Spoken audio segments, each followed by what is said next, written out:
Well, exactly. I'm for equal opportunity and for giving people credit based on merit and what they bring to the table, even if it is food. Only joking. That's where the way to my heart is through my gut. I'm looking for a man that can cook. But in truth, being obese can be dangerous. And whilst I absolutely agree you should love what God gave you, obesity is the biggest killer and costs the health service a fortune. People come in all shapes and sizes, and it's a wonderful thing. But to conflate body positivity with obesity is very dangerous. The People's Channel.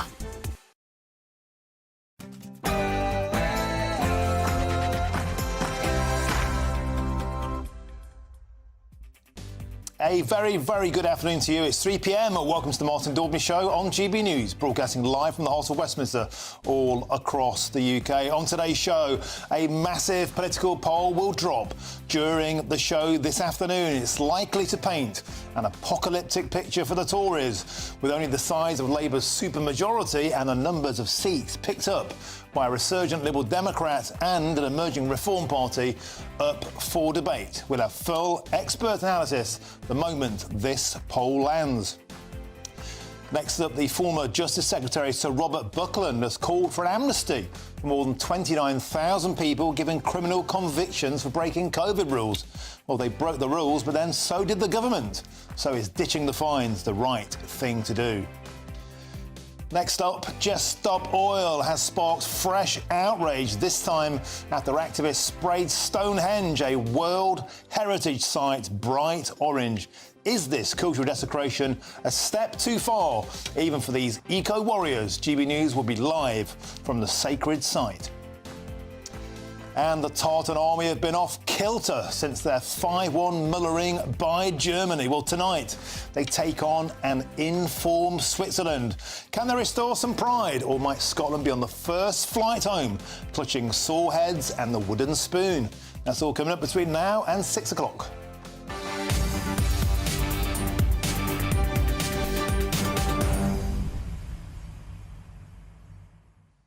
Welcome to the show. So today, in terms of polling, it's Judgment Day. The biggest poll of its form, the most in-depth, the kind of poll that predicted the previous two general elections will land this afternoon. And it's looking like a scorched earth future for the Conservatives. All that's up for grabs are the spoils. How big will the Labour Party supermajority be? How big will the Liberal Democrats' resurgence from the years of Clegg mania wilderness, and can the Reform Party finally break through? We'll have all of that on the show and the full, in-depth expert analysis you'd expect from us here at GB News. Get in touch, all the usual ways, gbnews.com/your say. But let's kick off now. It's your headlines, and it's Sam Francis.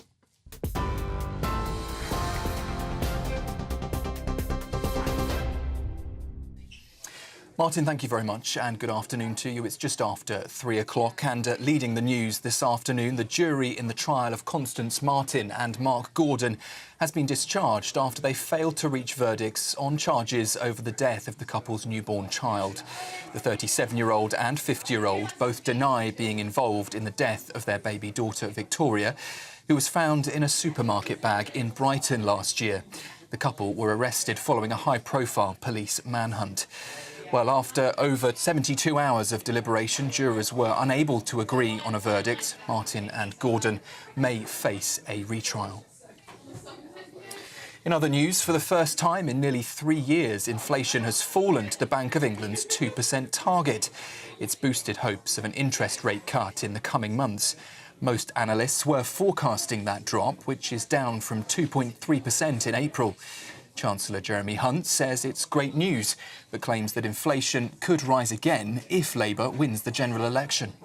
A year and a half ago, we had higher inflation than nearly any other major economy. Today, it is lower, and that shows the difficult decisions we've taken have paid off. That would not have happened under Labour. They refused to condemn the public sector pay strikes. That would have meant higher inflation for longer. Instead, we have lower inflation, taxes starting to come down, and hopefully now mortgages starting to come down.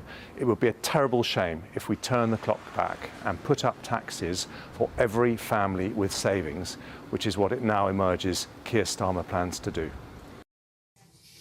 Jeremy Hunt there speaking earlier this morning. Well, Labour's Shadow Chancellor Rachel Reeves has warned the cost of living crisis isn't over and says prices are still going up.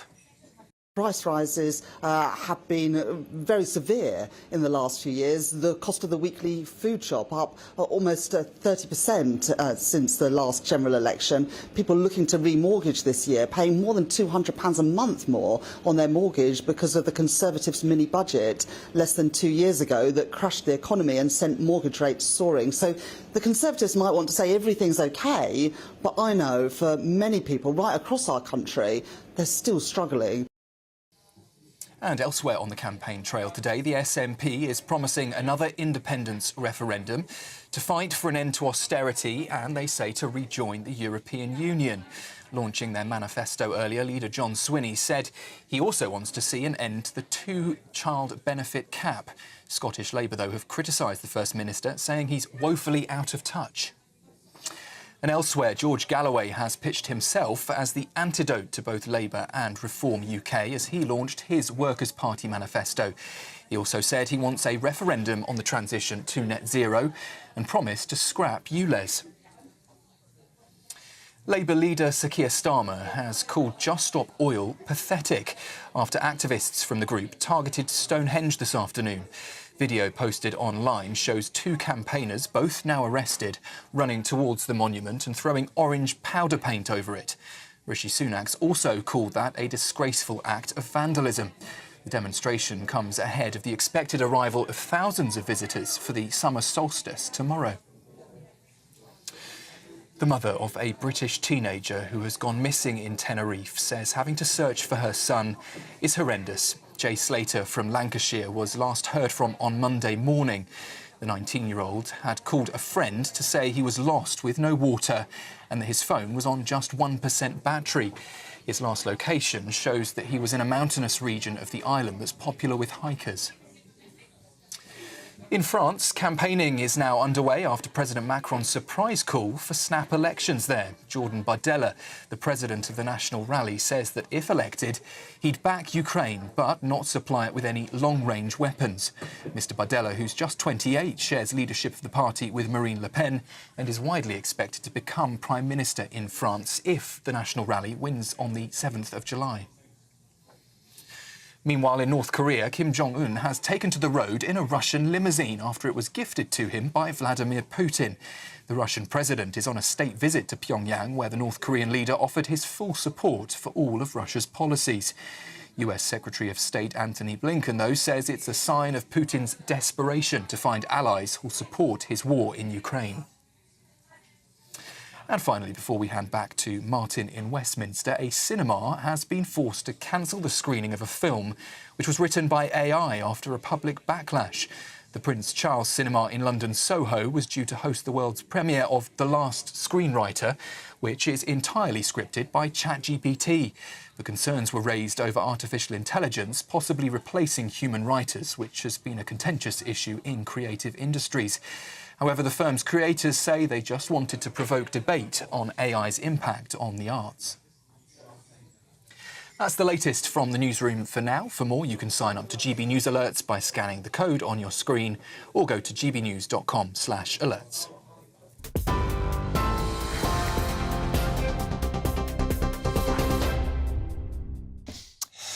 Thank you, Sam. Now we start with what promises to be yet another miserable day for the Prime Minister Rishi Sunak. Later this afternoon, we'll bring you news of a huge new opinion poll that's widely expected to predict a massive defeat for the Conservative Party. And I'm joined now in our studio in Westminster by our political editor, Chris Hope. Chris, delightful to have you back.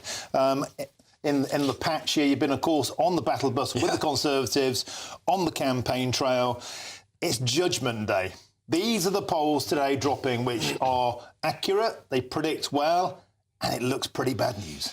Well, we think so. We've got polling from More in Common at 4 o'clock. There could be one on the Telegraph website at 4:30, and then a big one from Sky News, an MRP poll. That's tens of thousands of people polled. Seat-by-seat analysis, that's at 5 p.m. So really, it's judgment afternoon or tea time, if you like, on the show today. It's not looking great for Rishi Sunak. Nothing is working. He's talking about tax, but the public appears to have turned off from his messaging. In fact, Nigel Farage, who unveiled his contract with you, as he called it, in Merthyr Tydfil on Monday, and I was there for that. That appears to have cut through, and we're looking at numbers there. Will we see more polling saying they might win as many as 7 seats? The PM will say, well, look at Reform. Look how few they're going to win. You're literally giving, almost so much power to Labour by backing Reform. Stick with us. But nothing's working. And I've been with him today in Sizewell B, the power station in East Anglia, and he's a nuclear power station. It's summarised for me the safety-first approach to the campaign. He's not out there meeting with ordinary people, taking any risks with getting a difficult conversation back. He's meeting with apprentices today, yesterday farmers in a barn, with controlled environments. It might work if you're a Prime Minister, but when you're behind the polls, the party leader, meet voters, win them over, and preferably have a GB News film crew on your shoulder. And Rishi Sunak has been canvassing in very safe seats. That's very unusual. It suggests, Chris, they're just trying to shore up what vote they have left. And the headlines write themselves. Sizewell B, the Tories having a meltdown. Titanic, they're having that sinking feeling. Nothing has gone right for them on this campaign. He's trying nothing at all. He's trying hard, I think, I do know him as a journalist. He's a decent man, but so is Keir Starmer. He knows his brief. He's trying to make his points, but they're not being listened to. And something's got to work. It's not working yet. Just yesterday, Geoffrey Cox's seat, 25,000 last election. Today, Therese Coffey, nearly 20,000. These are not seats you fight if you think you're going to win a majority. And maybe that's why Boris Johnson is saying, you don't need me here. I'm your person for the Red Wall. You're not even fighting hard in the Red Wall. I can't help. And the pincer movement, of course, has been the unlikely rise of Ed Davey, the pratfalls, the paddle boards, the fashion shows, the makeover, the obsession with sewage. But it seems that the Liberal Democrats might finally cleanse themselves of Clegg mania. They may surge back to be the party of opposition. Clegg mania being 2010, when suddenly Nick Clegg surged from nowhere to become, big in the polls, but not that many seats in the end. I've been backing Ed Davey quietly as someone to watch, because I think he's had a very clever campaign. He's talked about care. He's put social care, NHS at the heart of it. He's made fun of himself to get the pictures being shown on GB News and other channels and newspapers.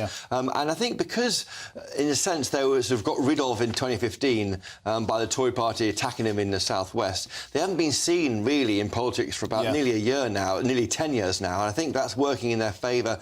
They're a new voice, and he comes across quite as a decent guy. But again, he might win, we'll see in the polls, but I think 50 seats maybe. And that'd be quite an achievement. It's been another bad news for the Prime Minister on small boats. Now, yesterday, a record number, over 822, we believe, the highest single-day figure since 2022, an all-time record. One of those 5 pledges was to stop the boats. Now we can see that was never, ever a feasible possibility. That's right, 880 arrived in 15 small boats. The total now is running at the highest for this time of the year compared to 2022 and 2023, 12,313. The PM, not surprisingly, was asked about that in Norfolk just now, and here's what he had to say. In the last 12 months, the numbers of people crossing the channel is actually down by almost a third. That hasn't happened before, and it shows that we can make a difference. That's what I've been focused on doing. But look, there's a choice at this election. That highest number yesterday. There's a choice. There's always going to be days which are worse than others. But the choice of this election is about how do we solve this problem for good. I've got a plan to do that, and that's about getting an incentive up and running, or deterrent up and running, removing the incentive for people to come here. It's as simple as that. If people come here illegally, they shouldn't be able to stay. We need to remove them somewhere else. And if we can get that up and running, then people will stop coming. And multiple other European countries agree with us. That's a choice for people at this election. If you want that deterrent, then you need the flights to go to Rwanda. That's what I'll deliver. In contrast, Keir Starmer's going to let everyone out of the detention centres, offer an amnesty, make us a soft touch of Europe when it comes to migration, and I don't think that's right. Well, that was Rishi Sunak looking every bit like Homer Simpson there in that nuclear plan, has to be said. But, Chris, there was one good bit of news for Rishi Sunak today, because inflation is back down at the Bank of England's target of 2% for the first time since July 2021. And Chancellor Jeremy Hunt says that would never have happened under the Labour Party. A year and a half ago, we had higher inflation than nearly any other major economy. Today, it is lower, and that shows the difficult decisions we've taken have paid off. That would not have happened under Labour. They refused to condemn the public sector pay strikes. That would have meant higher inflation for longer. Instead, we have lower inflation, taxes starting to come down, and hopefully now mortgages starting to come down. It would be a terrible shame if we turn the clock back and put up taxes for every family with savings, which is what it now emerges Keir Starmer plans to do. However, Shadow Chancellor Rachel Reeves says people are still struggling and the Tories are to blame. We're still really struggling because although inflation is back at target and that is welcome, of course it doesn't mean that any of those price rises have been undone. Price rises have been very severe in the last few years. The cost of the weekly food shop up almost 30% since the last general election. People looking to remortgage this year paying more than £200 a month more on their mortgage because of the Conservatives' mini budget less than 2 years ago that crushed the economy and sent mortgage rates soaring. So the Conservatives might want to say everything's OK, but I know for many people right across our country, they're still struggling. So, Chris, these inflation figures and the economic upturn, that was meant to be the silver bullet for the Conservatives. Is it working? It feels that way because I think they would have known, wouldn't they, that 2 weeks out from polling day, which is 2 weeks tomorrow, they would have probably some good news on inflation. CPI inflation down to 2% from 2.3%. They knew it was coming, but will it work in the polls? The problem is nothing has worked so far. They've dripped out all their policies from their manifestos, quite bold policies on tax and spend and elsewhere. Nothing has worked.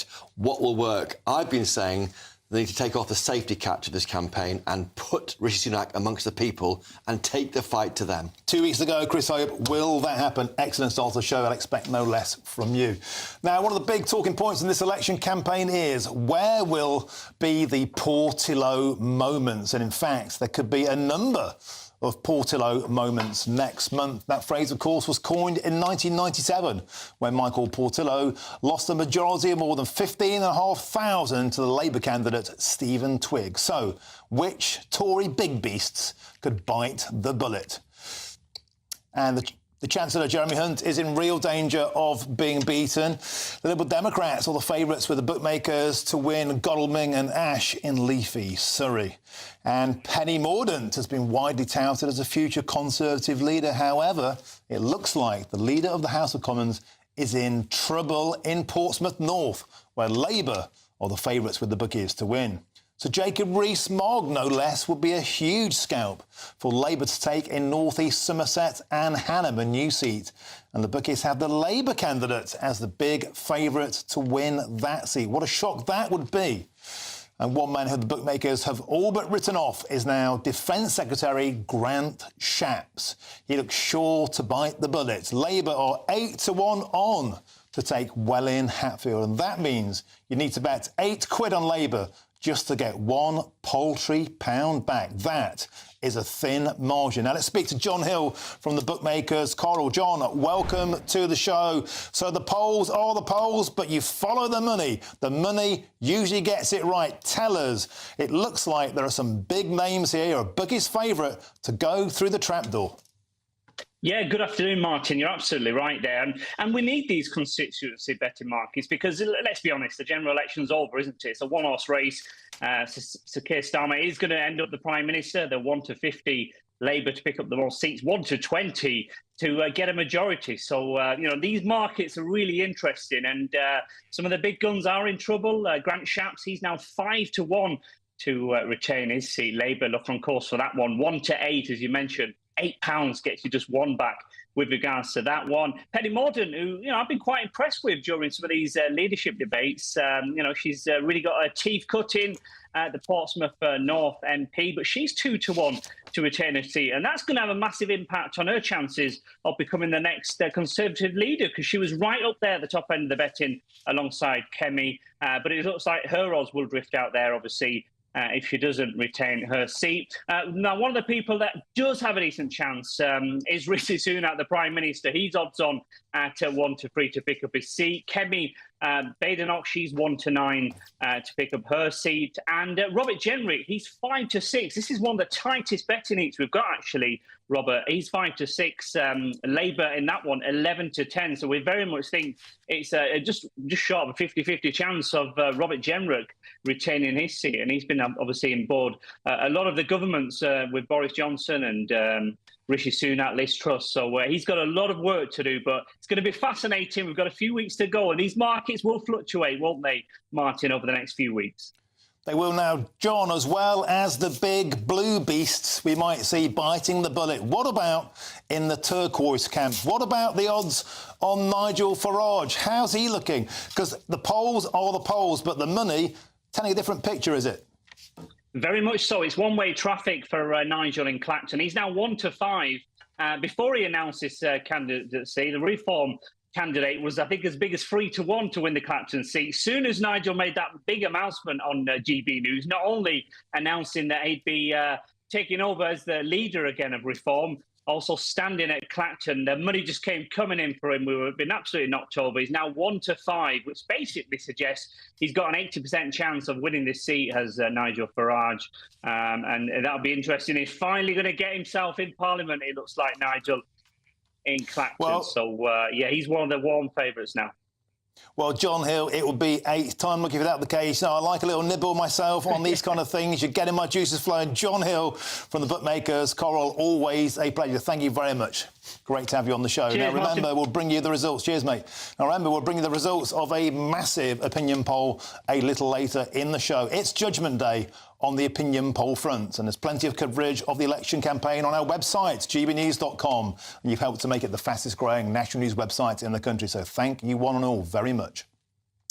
Now it's time now for our giveaway and your chance to win over £16,000 worth of prizes. That's 15 grand tax-free cash and a whole host of summer treats on top. Now, it could all be yours, but you've got to be in it to win it. Here's the details that you need.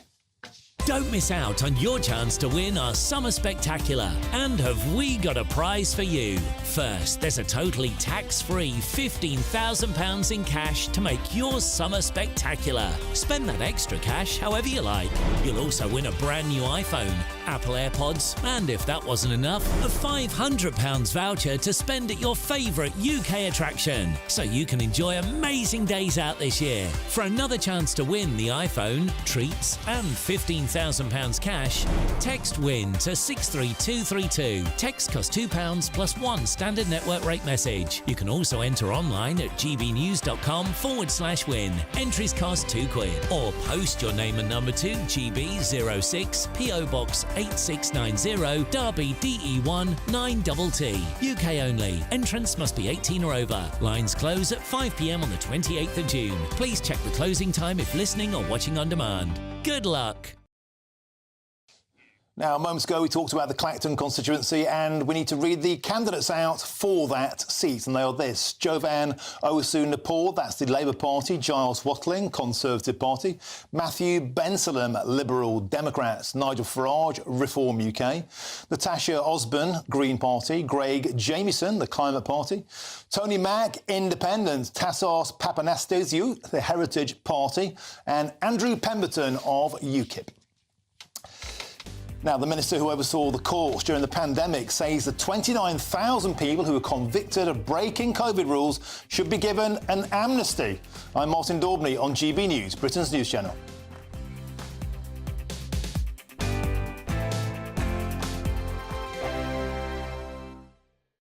Join me, Neil Oliver, every Sunday night at 6 p.m. on GB News. And if an hour is not nearly enough for you, go to gbnews.com for special extended episodes online every Friday at 9 p.m, where we can truly get into the nitty-gritty of what's going on. GB News, Britain's news channel.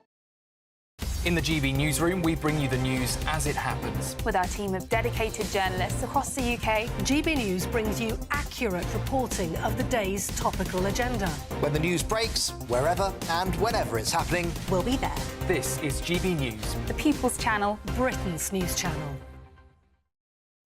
This is GB News, Britain's news channel. The new BBC Director of Sport, who's a man called Alex Kajewski, who's downplayed fears raised by sports women about biological men competing in female categories. And he's also called Martina Navratilova, I've got to say, has to be probably the most successful woman tennis player in history, and a very brave woman too. She escaped the Iron Curtain and she came out. And Sharon Davis, he says, are not experts on the issue. At the same time, transgender US swimmer Leah Thomas has lost her legal battle and been told that she cannot compete at the Olympics. So Leah Thomas made an appeal to World Aquatics, who have this rule in place that says that they protect the female category, as does athletics and world cycling. And because Leah doesn't actually qualify, because Leah isn't training, so she's not even someone that would be potentially part of the Olympic team. They've just said that, you know, you don't qualify to be able to bring this case. It's been thrown out on a technicality, thank goodness, and which means that, you know, swimming will not have any males beating elite females in Paris this summer, which was particularly good for me, bearing in mind that I now have to be very careful about what I'm allowed to say and not say. We're not allowed to use the words biological male, transitioned male. I mean, just every single possible way that we could explain that the person in the race wasn't a female, and it only affects women. It doesn't affect men. You know, females that identify as male are no risk to men's sport in any shape or form. It's just women that are losing their opportunities. The thing I take the most offence to, and this is very serious, and this needs to be dealt with by the BBC, and this is why I wrote to Tim Davie. In that article, he compared males that are identifying as women in women's sport to Jamaican and Ethiopian females being allowed to compete. What? The People's Channel. We're proud to be GB News, the People's Channel. And as you know, we always love to hear your views. Now, there's a new way of getting in touch with us at gbnews.com/yoursay. By commenting, you can be part of a live conversation and join our GB News community. You can even talk to me, Bev Turner, or any of the members of the GB News family. Earlier on Breakfast. We're hearing from the Office for National Statistics that inflation has reached the Bank of England's target figure of 2%. The Prime Minister made it a prime objective to get that down. That has now been delivered because 2%, of course, is bang on the Bank of England target, and this is its lowest level in almost 3 years. The tax burden is at a 70-year high.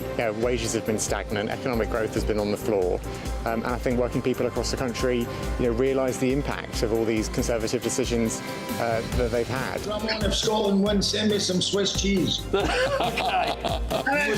No doubt. First class. By the way, first class. If the UK mail will deliver to you, by the way. Thank you very much indeed. Thank you. Fantastic. Cheers. From 6, it's Breakfast on GB News.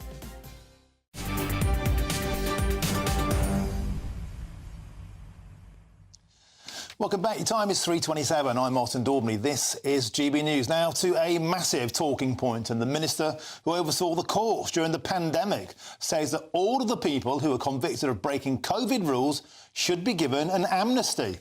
A total of 29,383 people were fined by the courts, and the criminal convictions could stop them becoming teachers or even police officers. Well, joining me now to discuss this is the Director of Transform Justice, Penelope Gibbs. Penelope, welcome to the show. So this is a pretty broad piece of legislation. Get rid of the lot of them. But before we go on to whether that's the right thing to do or not, can you give me an indication of how much people were fined? I mean, the fine started at £100 per head, but some of them became massive.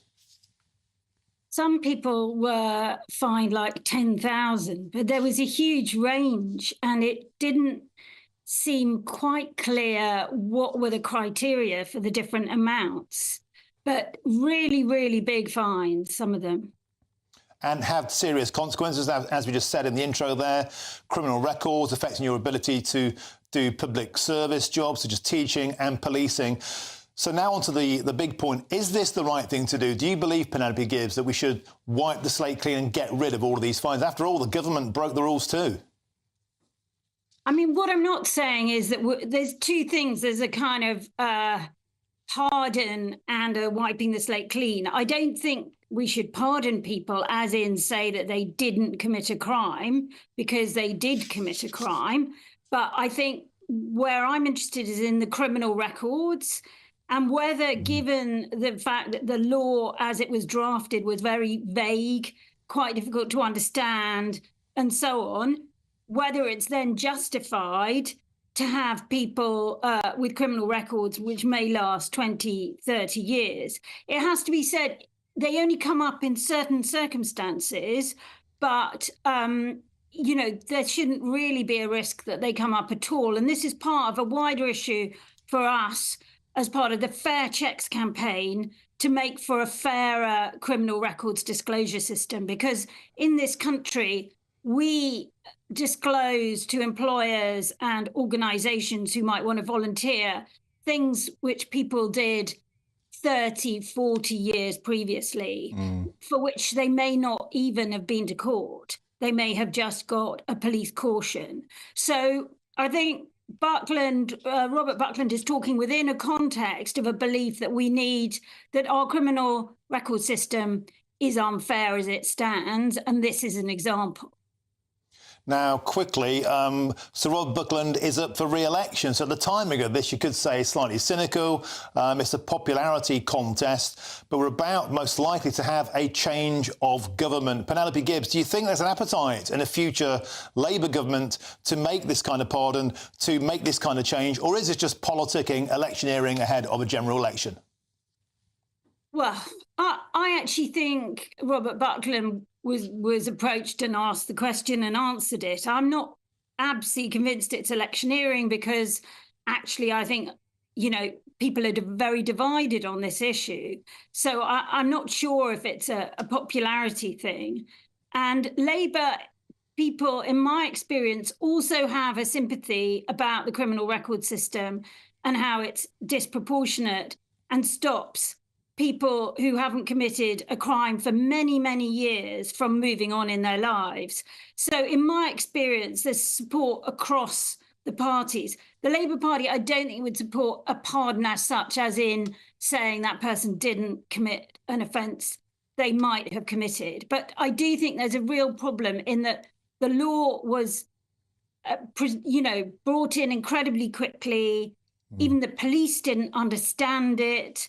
So I do think a lot of people who broke the law were doing it without really knowing what they were doing, and then were processed through the justice system in quite an unfair way. OK, thank you very much. It's a fascinating talking point, and another example, Penelope Gibbs, of the long shadow that COVID and the lockdowns cast over society. Penelope Gibbs, Director of Transform Justice, thank you very much for joining us on the show. There's lots more still to come between now and 4 o'clock. But first, here's your headlines, and it's Sam Francis.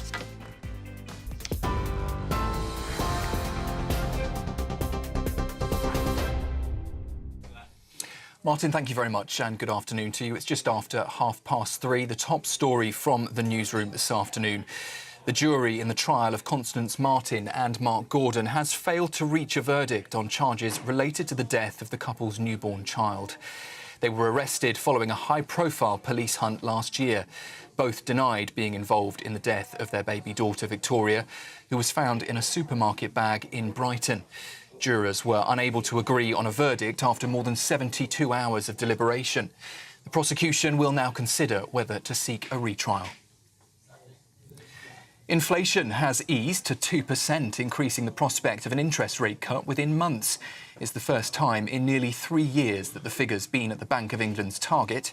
Chancellor Jeremy Hunt says it's because of the Conservatives' plans for the economy. Labour, though, says the government has nothing to do with the figure. The SNP is promising another independence referendum to fight for an end to austerity and to rejoin the European Union. Launching the manifesto earlier, leader John Swinney said he also wants to see an end to the two-child benefit cap. Scottish Labour, though, have criticised the First Minister, saying he's woefully out of touch.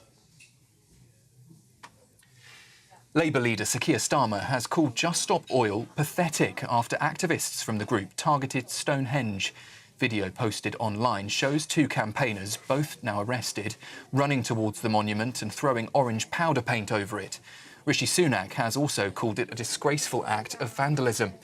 The demonstration comes ahead of the expected arrival of thousands of visitors for the summer solstice tomorrow. That's the latest from the newsroom for now. Polly Middlehurst will have your next update at 4 o'clock. Until then, you can sign up to GB News Alerts by scanning the code on your screen or go to gbnews.com/alerts.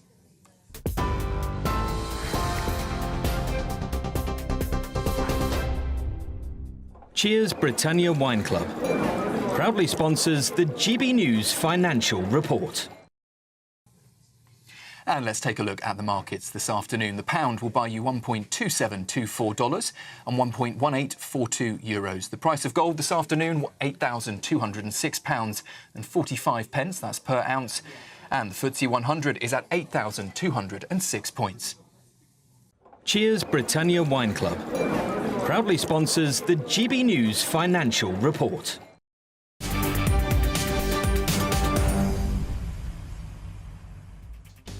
Thank you, Sam. Now, if you want to get in touch with us, simply go to gbnews.com/you'll say, and I'll read out the best of your messages a little later in the show. I'm Martin Daubney on GB News, Britain's news channel.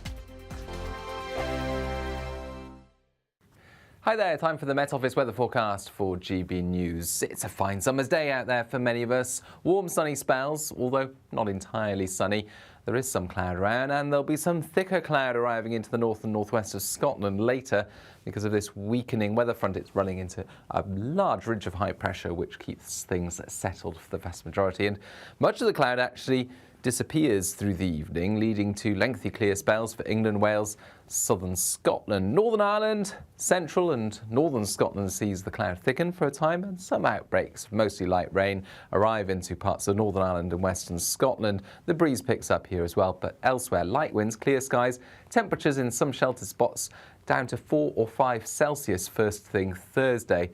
However, that's where the best of the sunshine will be across much of England and Wales.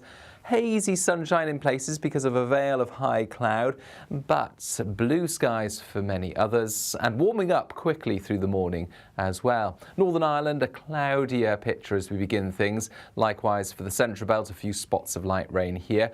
Northern Scotland, meanwhile, sees the cloud clearing overnight and sunshine returning here by the middle of the morning. Through the morning, there will be some thicker cloud at times for Northern Ireland and Western Scotland, perhaps giving the odd light or drizzly shower. But otherwise, for the vast majority, it is another fine summer's day. The cloud will build somewhat across parts of Wales into the Midlands, for example.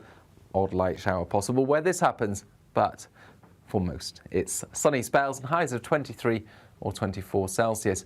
Now, there will be a cluster of showers across the continent that could just affect the far southeast through the evening, but they'll move away, and then it's a clear night and another fine day on Friday, although there will be some showery rain pushing into the west later, and those showers will cross the country on Saturday.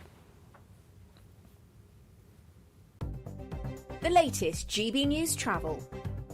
Good afternoon, hello again, I'm Jules Buckley. There's queues northbound up the M6 towards Spaghetti Junction at Junction 6.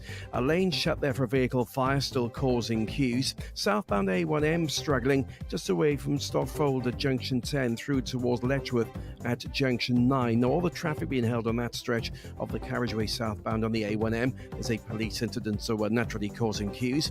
Clockwise M25, a collision from Godstone at 6 to the M23 at Junction 7 causing delays. Lane 1 of 4 is currently coned off to assist, and some queues forming in Devon on the A30 on the westbound side as you head away from Stowford Cross in Broadwood, which are through towards Lifton, towards the Lifton down turn off, closed and queuing. There's a lorry fire there that's causing delays on the approaches as well. And that's the latest. You can stay up to date throughout the day by visiting our website gbnews.com. This is GB News, and we are Britain's election channel. This vote may seem to be about the politicians and the media, but it's actually about you. We won't forget that. Join us up and down the country as we follow every moment together. More than ever, it's important to hear all sides as you make your decision in the run-up to polling day. This is GB News, the People's Channel. Britain's election channel.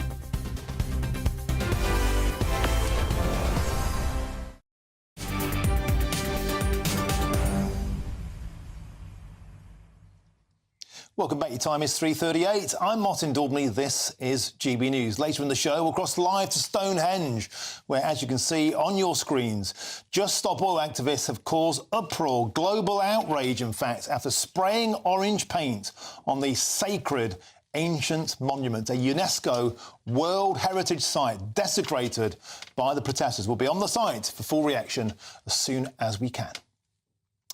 Now, here's a question for you. Do working people have savings? Well, Shadow Chancellor Rachel Reeves has corrected Sir Keir Starmer's initial claim that they don't have savings after the party promised not to raise taxes for working people. Now, this comes as claims persist that a Labour government would raise taxes. Well, our political correspondent Olivia Udley is on Labour's battle bus and she joins us now. Olivia, taxation, taxation, taxation. They won't stop asking the Labour Party about it. Are we any nearer to getting the answer about these hidden taxes people are levelling in Labour's direction?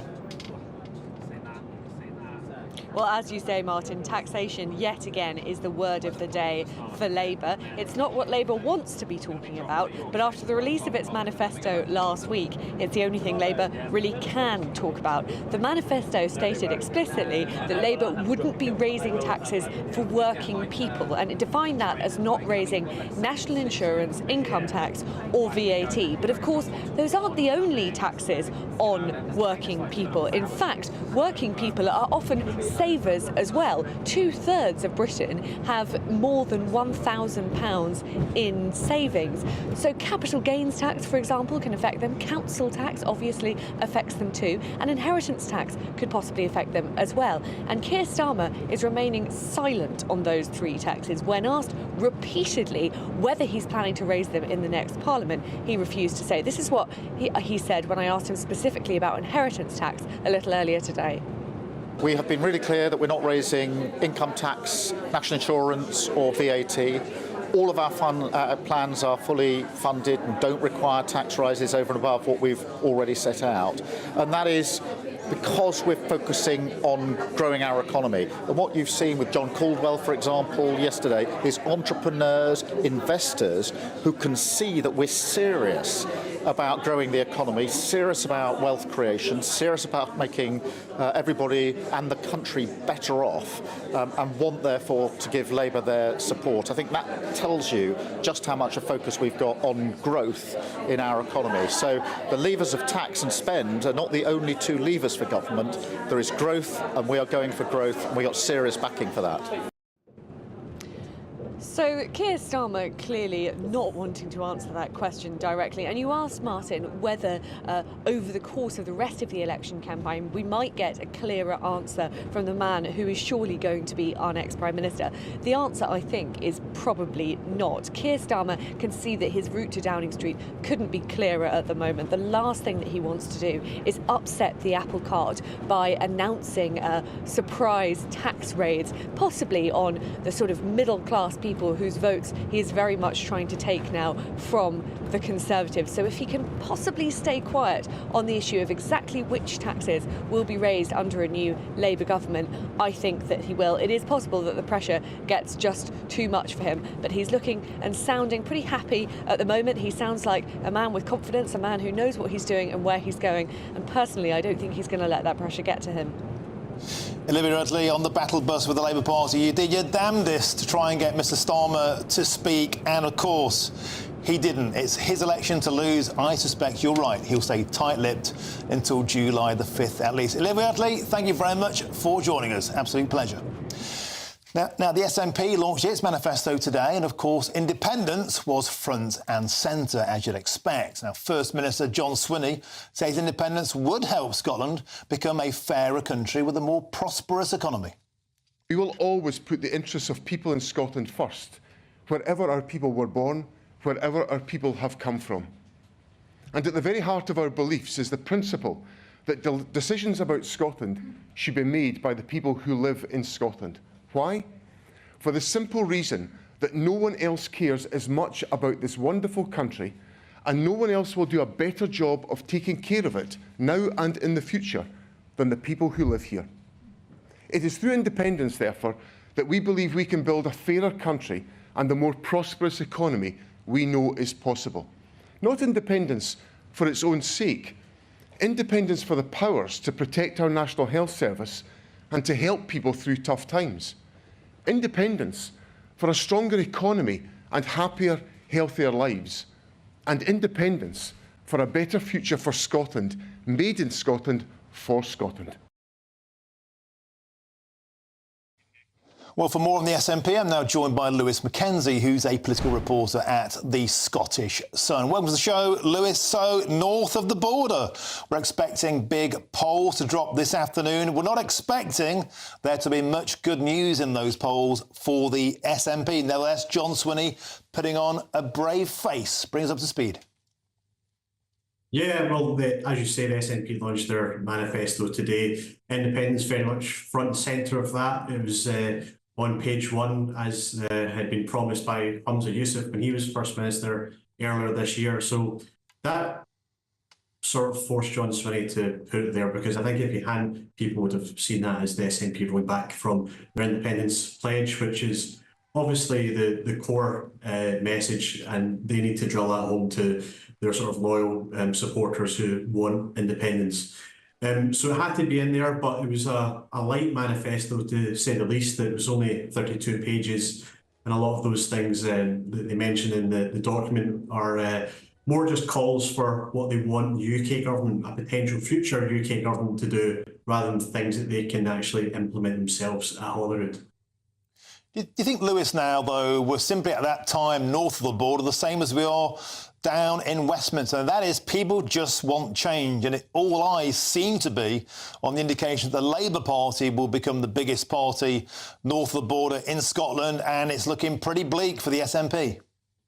That certainly seems how it is, Martin. I mean, I think you can see the change in the sort of attack lines that the SNP are taking. It used to be always about the Tories, targeted towards Boris Johnson when he was Prime Minister, Liz Truss, Rishi Sunak. But during this election, all focus has really been on Labour, because people are looking at the polls and they see the massive majority that Labour looks like it will get. So the SNP are really turning fire on Labour. They're trying to say that Labour will lead to a lot of cuts, and that only the SNP can stand up for Scotland, is what they are sort of claiming, and trying to really push that narrative. So yeah, very much what you say. SNP are really turning their strategy towards attacking Labour and trying to get as much support as they can, because it does look like that Labour could overtake the SNP as the largest country in Scotland, which would be a real upsurge in fortunes for Labour, after they were reduced to just one MP in Scotland in 2015 and also in 2019 as well. And that will no doubt put dreams of independence on a back burner. Lewis Mackenzie, looks like it's going to be grim reading this afternoon when these polls drop for John Swinney and the SNP, but at least they can look forward to the football later on. Only joking, that looks pretty grim earlier. Lewis Mackenzie, a political reporter at the Scottish Sun, thank you very much for joining us. Thanks for your time. Now, the SNP leader John Swinney will no doubt be glued to the tally tonight, as I said, because Scotland are playing at Switzerland. They're playing Switzerland at Euro 2024, and they can't afford to lose it. Lose this, and they're on the plane home. I'm Martin Daubney on GB News, Britain's news channel.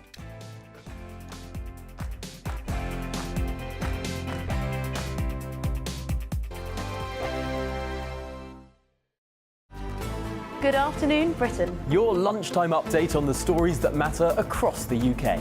From breaking news and insightful analysis, inspiring stories and lively debates. You're comparing yourself to a former Prime Minister. Which is it? Stay informed, stay updated, stay entertained. I just don't know how anyone would not want to be there. Every weekday from midday. We are Good Afternoon Britain, only on GB News. Britain's news channel. This is GB News, Britain's news channel. 3 years ago, the small town of Evanston proudly became the first local government in the... It's just outside Chicago, by the way. The first local government in the US to start paying slavery reparations to its black citizens. But now the council is being sued in a federal court for exhibiting exactly the sort of prejudice it decries. By saying, well, basically, you know, the Hispanics, the white people, they are being discriminated against because they're not getting anything. The people that were compensated were adults, people that were adults between 1919 and 1969. Now, they lived under a time, in terms of education, in terms of the job market, they were literally barred from having certain jobs, going to certain healthcare clinics and going to certain schools. So that is a set of very distinct challenges that white people, Hispanic people, Asian people did not face. So that is precisely why they've been compensated in this way. And I think it's about £20,000 it works out to. I would have given them a lot more. But you see, the thing is, history, we learn from history and we move on, and people evolve. And in order to reach a certain goal and a certain level of parity, which is what we all want to do, and through no way of levelling up, and this is a form of levelling up, by the way, it's nothing else, and it's divisive and it's patronising, I think it's absolutely disgusting. There were people in modern history who were discriminated against constantly, and I think it's so divisive to keep going back, to keep reiterating, to keep saying, oh, poor you. Between 1919 and 1969, you couldn't get a mortgage. Well, that was wrong. No one's saying it was right. But do we need to be compensated for that? The legal challenge is saying that this is creating more divisions. Yes. The past is affecting the present, but not in a good way. The People's Channel. Hi there, I'm Michelle Dewberry, and I'm going to take a second to tell you all about my show, Dubes & Co. We start off with the issues of the day. We then bring in both sides of the arguments. We get rid of the disrespect, and then you throw me into the mix. And trust me, I'll tell it exactly how it is. And then, of course, the magic ingredient, you at home. We mix it all together, and what have we got? In my opinion, the best debate show in town. Monday to Friday, 6 till 7 on GB News, Britain's news channel.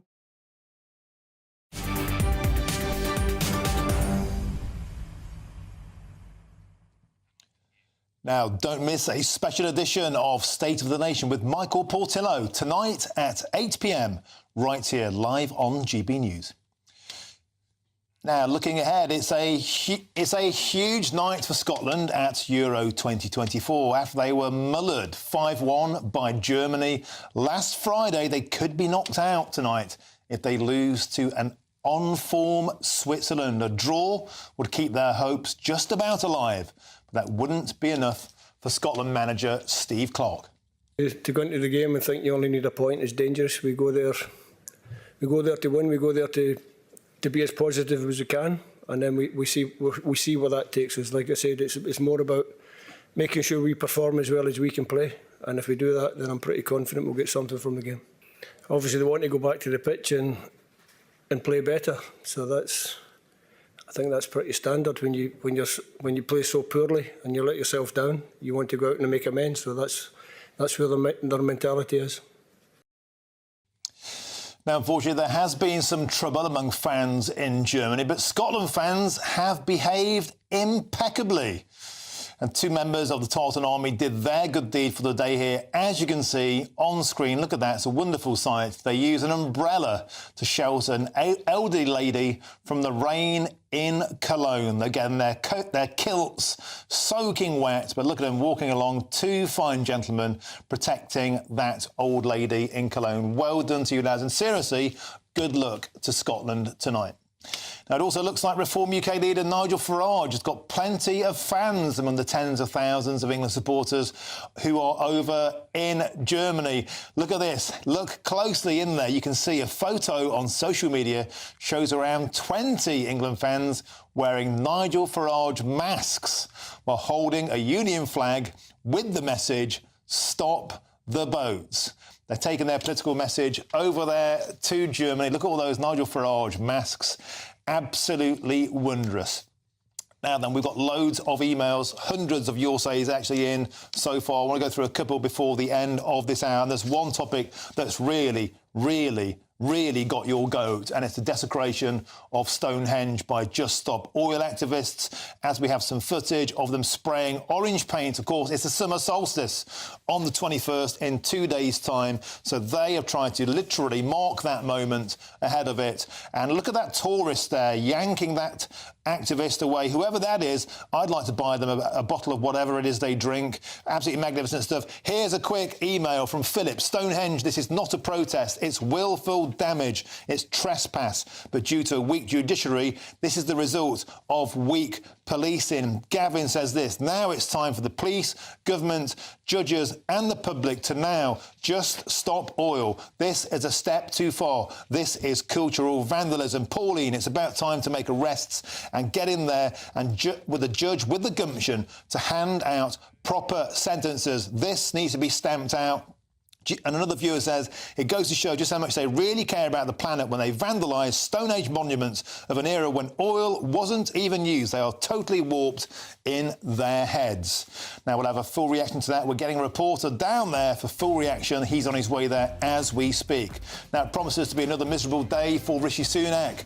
And later this afternoon, we'll bring you news of a huge new opinion poll that's widely expected to correctly predict a massive defeat for the Conservative Party. We'll have full analysis on that. What will be the size of the supermajority? Will the Reform Party break through? Will the Liberal Democrats overcome their clag problem? I'm Martin Daubney on GB News, Britain's news channel. But before all of that, it's time for your weather, and it's Aidan McGibbon.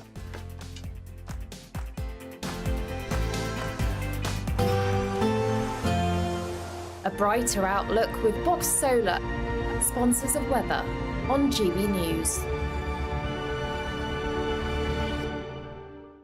Hi there, time for the Met Office weather forecast for GB News. It's a fine summer's day out there for many of us. Warm sunny spells, although not entirely sunny. There is some cloud around, and there'll be some thicker cloud arriving into the north and northwest of Scotland later because of this weakening weather front. It's running into a large ridge of high pressure, which keeps things settled for the vast majority. And much of the cloud actually disappears through the evening, leading to lengthy clear spells for England, Wales, southern Scotland. Northern Ireland, central and northern Scotland sees the cloud thicken for a time, and some outbreaks of mostly light rain arrive into parts of Northern Ireland and western Scotland. The breeze picks up here as well, but elsewhere light winds, clear skies, temperatures in some sheltered spots down to 4 or 5 Celsius first thing Thursday. However, that's where the best of the sunshine will be across much of England and Wales. Hazy sunshine in places because of a veil of high cloud, but blue skies for many others, and warming up quickly through the morning as well. Northern Ireland, a cloudier picture as we begin things. Likewise for the central belt, a few spots of light rain here. Northern Scotland, meanwhile, sees the cloud clearing overnight and sunshine returning here by the middle of the morning.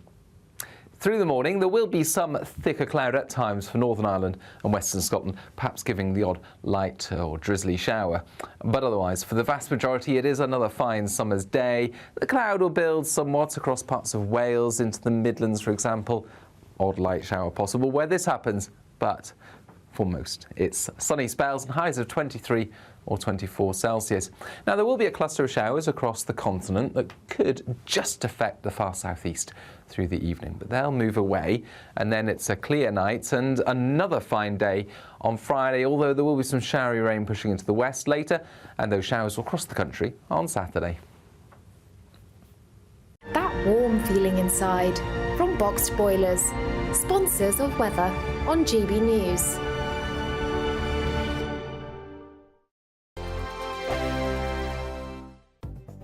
The latest GB News travel. Good afternoon. Hello again to you. I'm Jules Buckley. Still queues in the West Midlands if you're making your journey northbound up the M6 this afternoon up towards Spaghetti Junction. That is Junction 6. No stop-start all the way back towards Castle Bromwich Junction 5. Still a lane shut for an earlier vehicle fire in the process of being recovered. Long queues on the northbound M1 as well up towards Junction 29. Queuing back to Alfreton at a 28. It's all due to a previous bump, indeed looking slow north and southbound. Southbound A1 M, junction 10, down to Letchworth at 9. Still queuing for an earlier bump there, but all the lanes are back open. And long queue still anti-clockwise for the M25, just before the Dartford tunnels, taking 20 to 30 minutes to get through. There was a breakdown that's cleared. Patchy queues back towards the Swanley interchange now. That's junction 3. That's the latest. You can stay up to date throughout the day by visiting our website, gbnews.com. There's still time to win our Summer Spectacular with an incredible trio of treats, and you could win them. First, there's a fabulous £15,000 in tax-free cash to ensure this summer is special. What would you spend that on? Next, you'll also receive the latest iPhone 15 and a set of Apple AirPods. And finally, £500 to spend at your favourite UK attraction. For another chance to win the iPhone, treats and £15,000 cash, text prize to 63232. Text costs £2 plus one standard network rate message. You can also enter online at gbnews.com/win. Entries cost £2 or post your name and number to GB06 PO Box 8690 Derby DE1 9TT. UK only. Entrance must be 18 or over. Lines close at 5 p.m. on the 28th of June. Please check the closing time if listening or watching on demand. Good luck. Are the newspapers getting you down? My wife didn't divorce me that month. Struggling to separate the wheat from the chaff? I know that it's a bit of a circus at the best of times. Well, don't worry. Headliners has got you covered. We'll take the burden of reading the day's news, and if we get depressed, who cares? It's an occupational hazard, frankly. That's Headliners on GB News from 11 p.m. till midnight, and the following morning, 5 till 6 a.m. on GB News, the comedy channel. Nah, just kidding. Britain's news channel. I'm Patrick Christie's. Every weeknight from 9, I bring you 2 hours of unmissable, explosive debate and headline-grabbing interviews. What impact has that had? We got death threats and the bomb threat and so on. As time passes, she could have said storm. You made my argument for me. My guests and I tackle the issues that really matter with a sharp take on every story. It went everywhere. Something practical could be done. Or I can become something different. Patrick Christie's tonight from 9 p.m. only on GB News, Britain's news channel.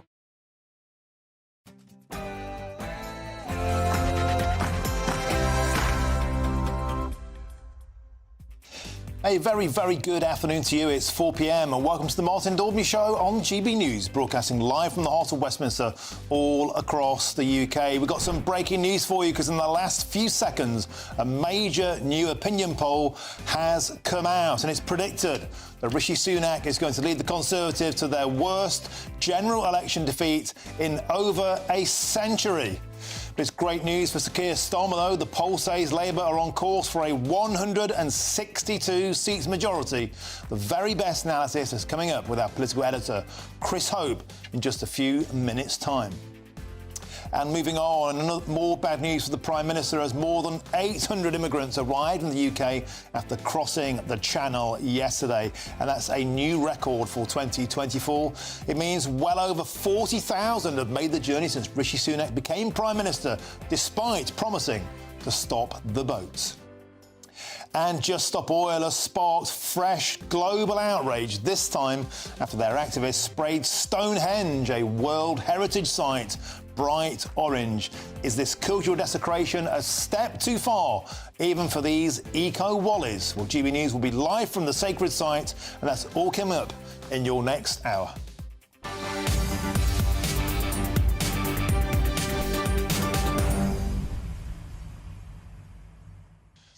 Welcome to the show, and as I said, that opinion poll has just landed. It's an apocalyptic vision for the Conservatives. Look through your fingers if you're a Conservative supporter. Labour Party supporters will be dancing with glee. But what about the smaller parties? We'll have full analysis coming up with Chris Hope. We're drilling into the numbers and painting what this means for Great Britain post-July the 4th. And another one is due later in the show too, another opinion poll. It's a day when the nation will decide, and these polls, they're pretty darn accurate. Get in touch all the usual ways, gbnews.com/your say. But before all of that, before we get stuck in, it's your headlines, and it's Polly Middlehurst.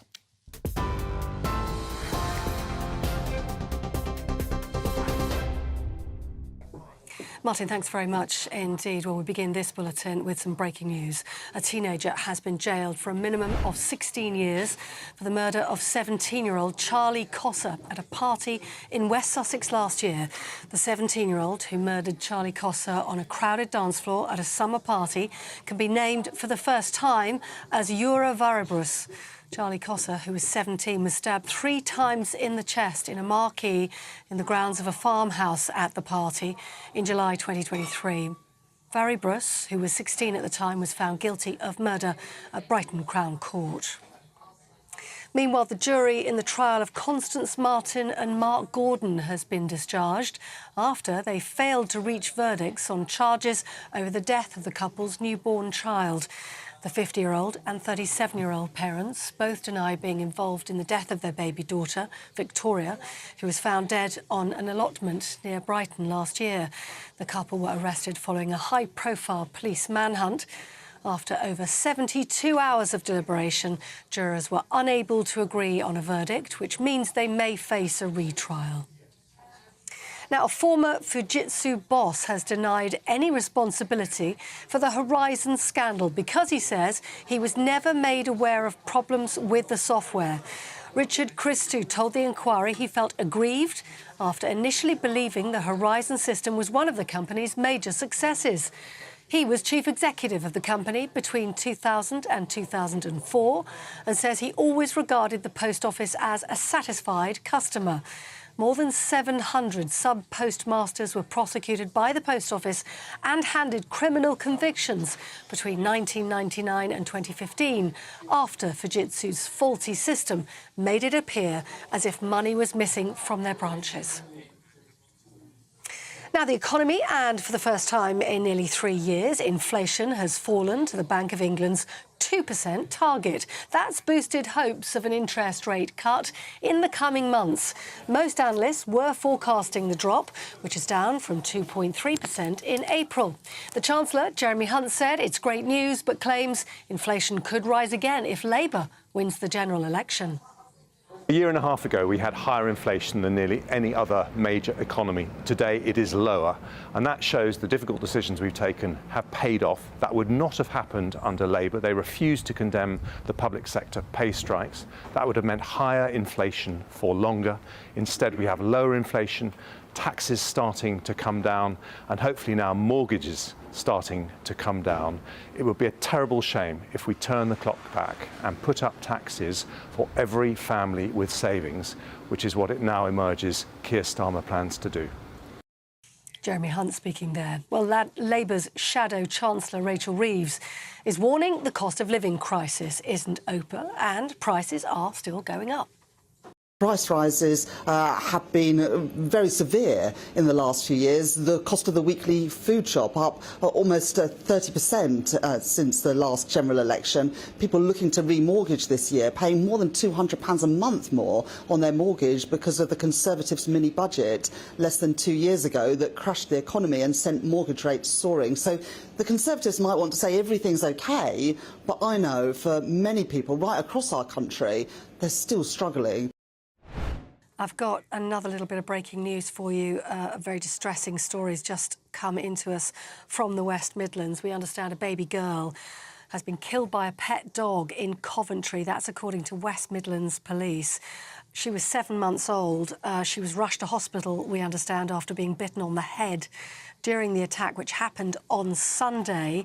But we understand she died shortly afterwards from her injuries. According to police, the dog was not classed as a dangerous breed, but has since been put down. So a 7-month-old rushed to hospital after being bitten on the head during an attack by a dog on Sunday and has died after the dog has been put down.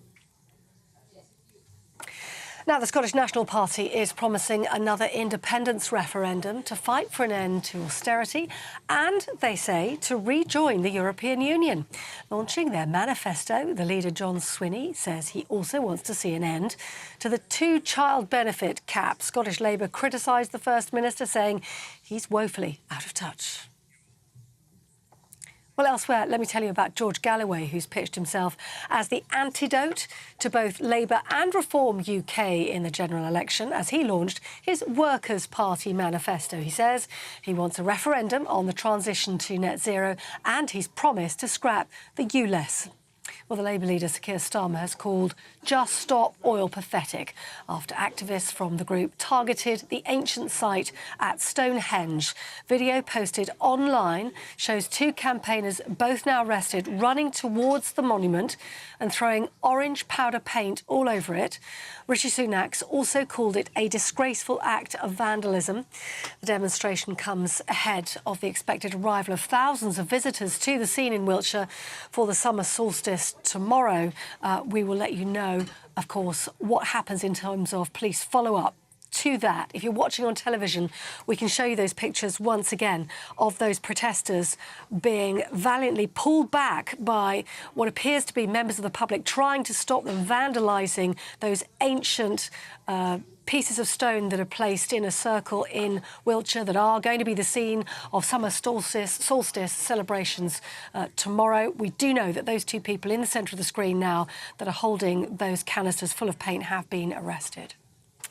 Let's bring you up to date with events in France, where campaigning is underway after President Macron's surprise call for snap elections. Jordan Bardella, who's president of the National Rally Party, says if elected, he'd back Ukraine, but he wouldn't supply it with any long-range weapons. Mr Bardella, who's 28, shares leadership of the party with Marine Le Pen and is widely expected to become Prime Minister if the National Rally Party wins on the 7th of July. That's the news. For the latest stories, do sign up to GB News Alerts, scan the QR code on your screen or go to gbnews.com/alerts.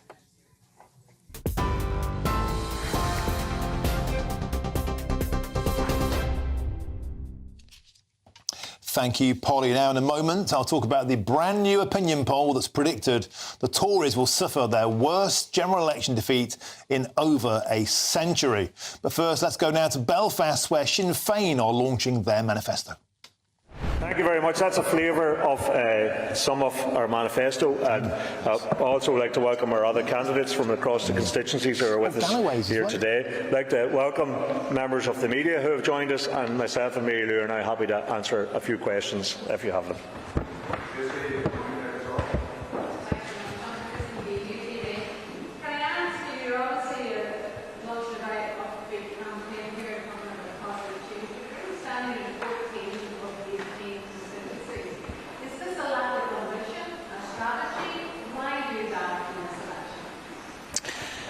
You take the hard ones, I'll take the easy ones. I'm the brains of the operation here, Tracy, in case you hadn't noticed.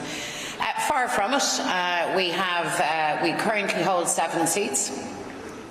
We are aiming to consolidate our position across all of those constituencies. And let me say, we say that with humility. We take nobody's vote for granted.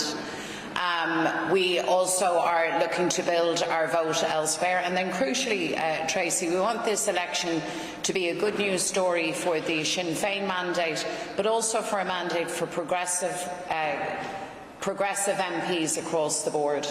You see, I think if you were to ask yourself what's been the theme or the great step forward for politics in Ireland, but here in the north of Ireland in particular in recent years, it has been that idea of working together and working for all. And Sinn Féin has committed ourselves to representing communities right across the country, to do it in an inclusive and a progressive way. So we want strong mandates for each of our candidates, strong Republican mandate from this part of Ireland, but we are also hopeful that Northern society will send a strong message for strong leadership, for positive change and for progress.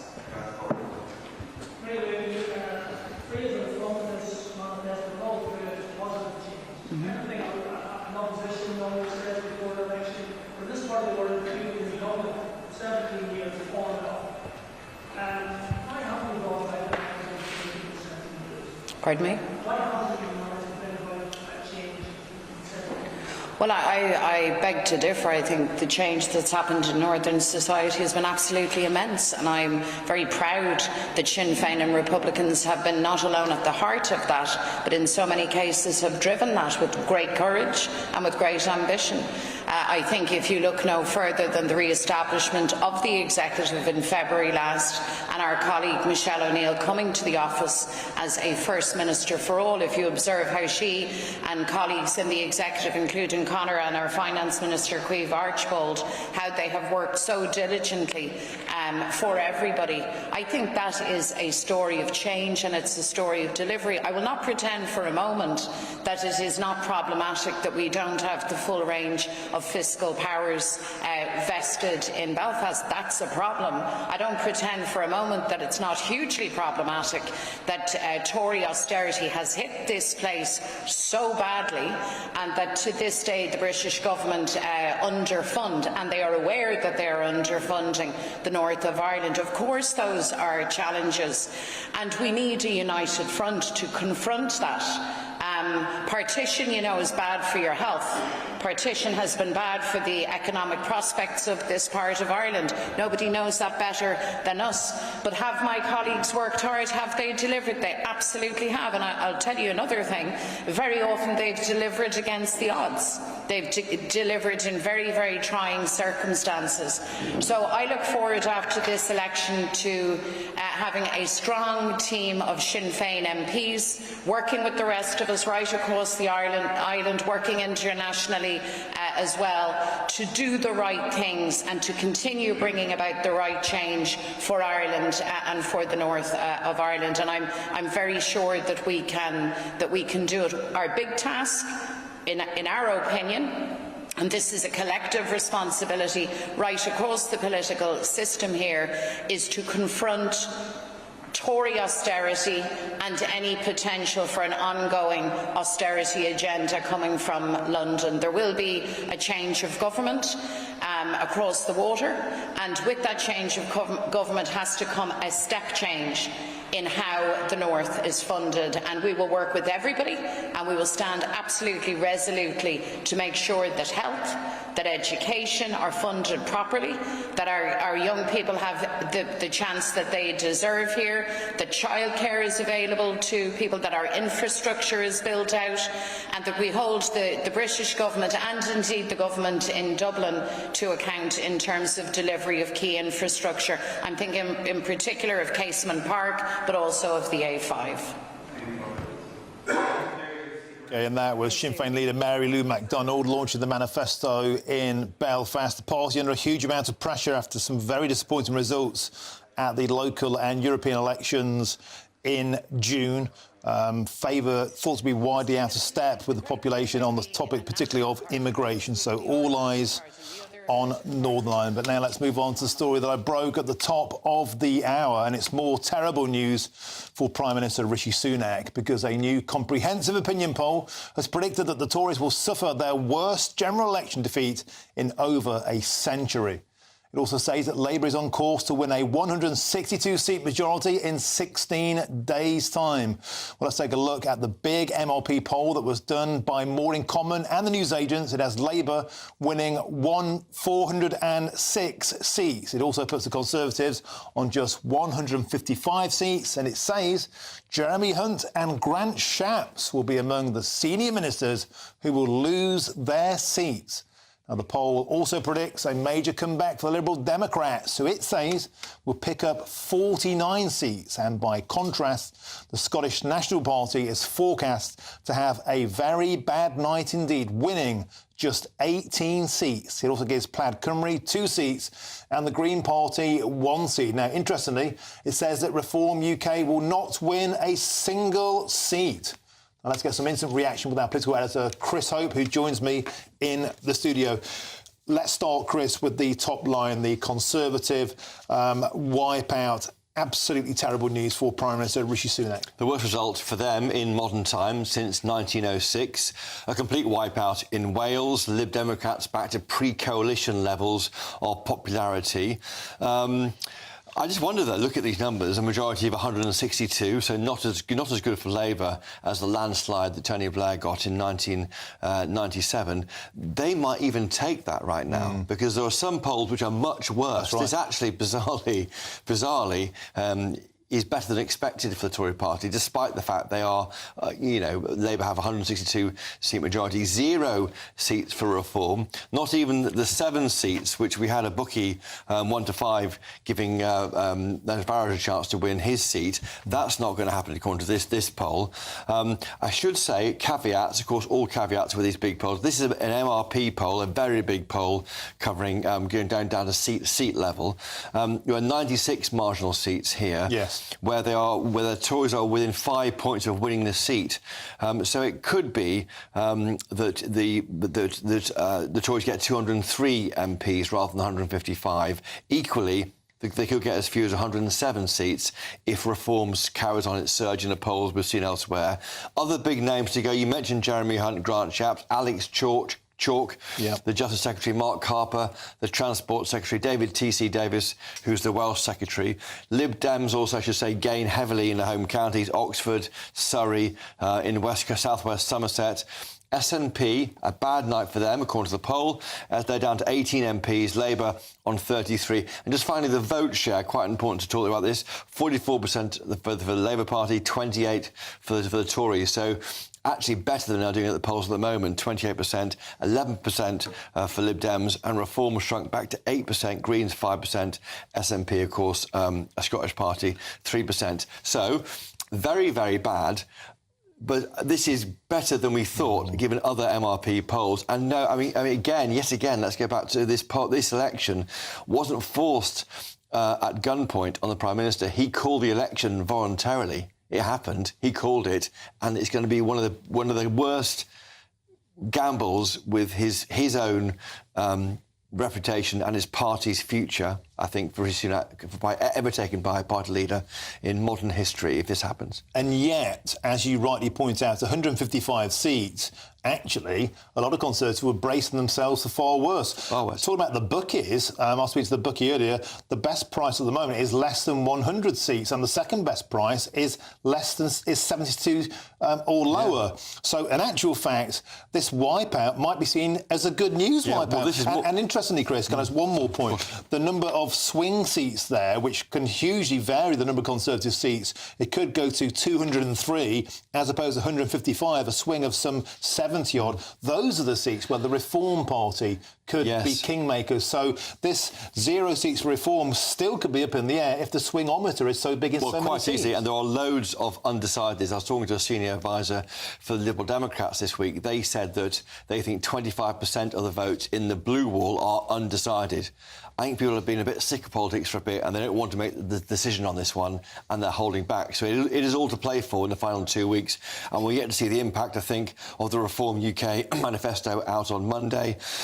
But this 0 seat number here for Reform goes back to their problem, which is lack of data. You know this, Martin, with the Brexit Party. If you don't know where voters have been living, how do you get them out? The big established parties, the Tories, Lib Dems and Labour, they know where voters are, and that data always works for them.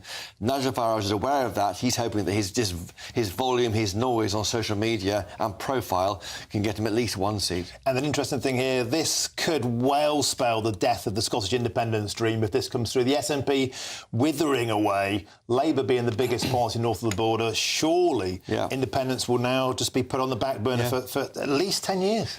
Well, at least you'd have thought so, given the scale of this. And in Scotland, I do know people do vote tactically for the Union, so you vote for the strongest Union party against the Nationalists, so that might be the case. I should say this is a downer on a day that started quite well for the Prime Minister.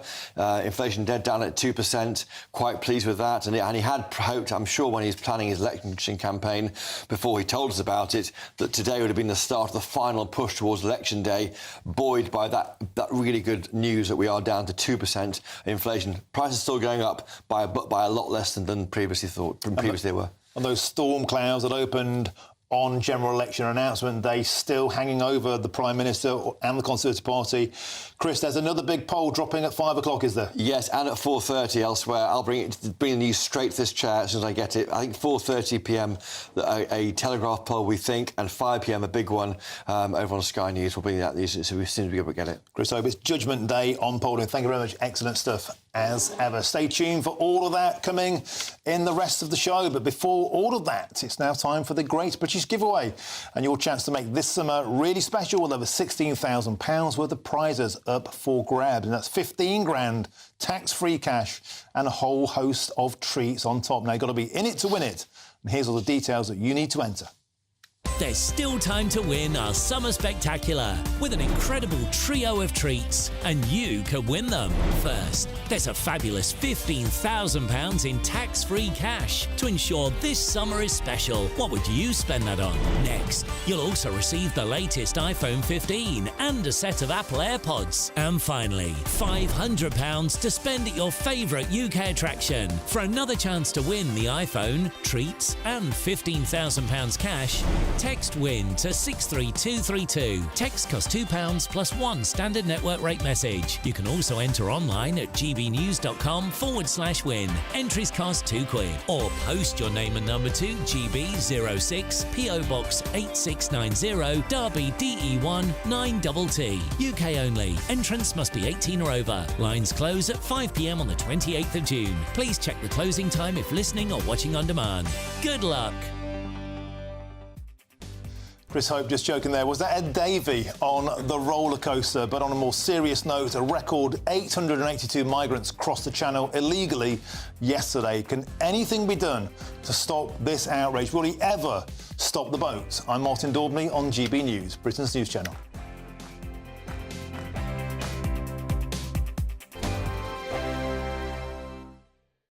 In the GB newsroom, we bring you the news as it happens. With our team of dedicated journalists across the UK, GB News brings you accurate reporting of the day's topical agenda. When the news breaks, wherever and whenever it's happening, we'll be there. This is GB News, the People's Channel, Britain's news channel. GB News Breakfast, every day from 6 a.m. Giovanni is axed following growing allegations of threatening and abusive behaviour. We won't see his little toes dancing around the dance floor again, which is a shame. Was it the BBC saying, you know, we've had some bad publicity about this star, do we need to maybe let him go? Or was it Giovanni himself saying that, you know, he's had to, with all the bad publicity and what's the allegations against him, he's walked away? We don't exactly know. But what we do know is that Amanda Abingdon, who he was coupled with last year on the last series of Strictly, left claiming that she had nasty behaviour from him in rehearsals when they were training for their routines. And she's also been diagnosed with PTSD, which she is blaming or claiming happened because of the training that she was put under Giovanni. It's very sad because I've met Giovanni on quite a few occasions, and he comes across as a very nice gentleman, actually, and the fans absolutely love him. And even though the allegations are out there against him, everybody I speak to in terms of the fans are on his side. I mean, from the fans' point of view, they don't see what goes on behind the scenes. All they see is an incredibly gifted dancer who we're seeing footage of now. It might come out later, but there's all sorts of things coming out because after Amanda came out and claimed all this behaviour against him, a male celebrity last week also came out and voice their opinion. Yeah, a lot of fans will be gutted, but as you say, we don't know the full story yet as what's gone on. And it's incredible pressure that no one's allowed to be, a duffer right from the start now. I mean, it's one thing learning lines if you're an actor, but it's a different kettle of fish altogether if you're learning moves that you've never done before. So you've got... The People's Channel. I'm Christopher Hope. From pop stars to politicians, I'll interview anybody in a pub who's got a political opinion. Join me every Friday on Spotify, Apple Podcasts, YouTube or gbnews.com, or wherever you get your podcasts. GB News, Britain's election channel. Join me, Nana Akwe, for an informative, interactive news programme with a difference. It's fun. It's true. You're not wrong. No one will be cancelled. Lovely. Join me from 3 p.m. every weekend only on GB News, Britain's news channel.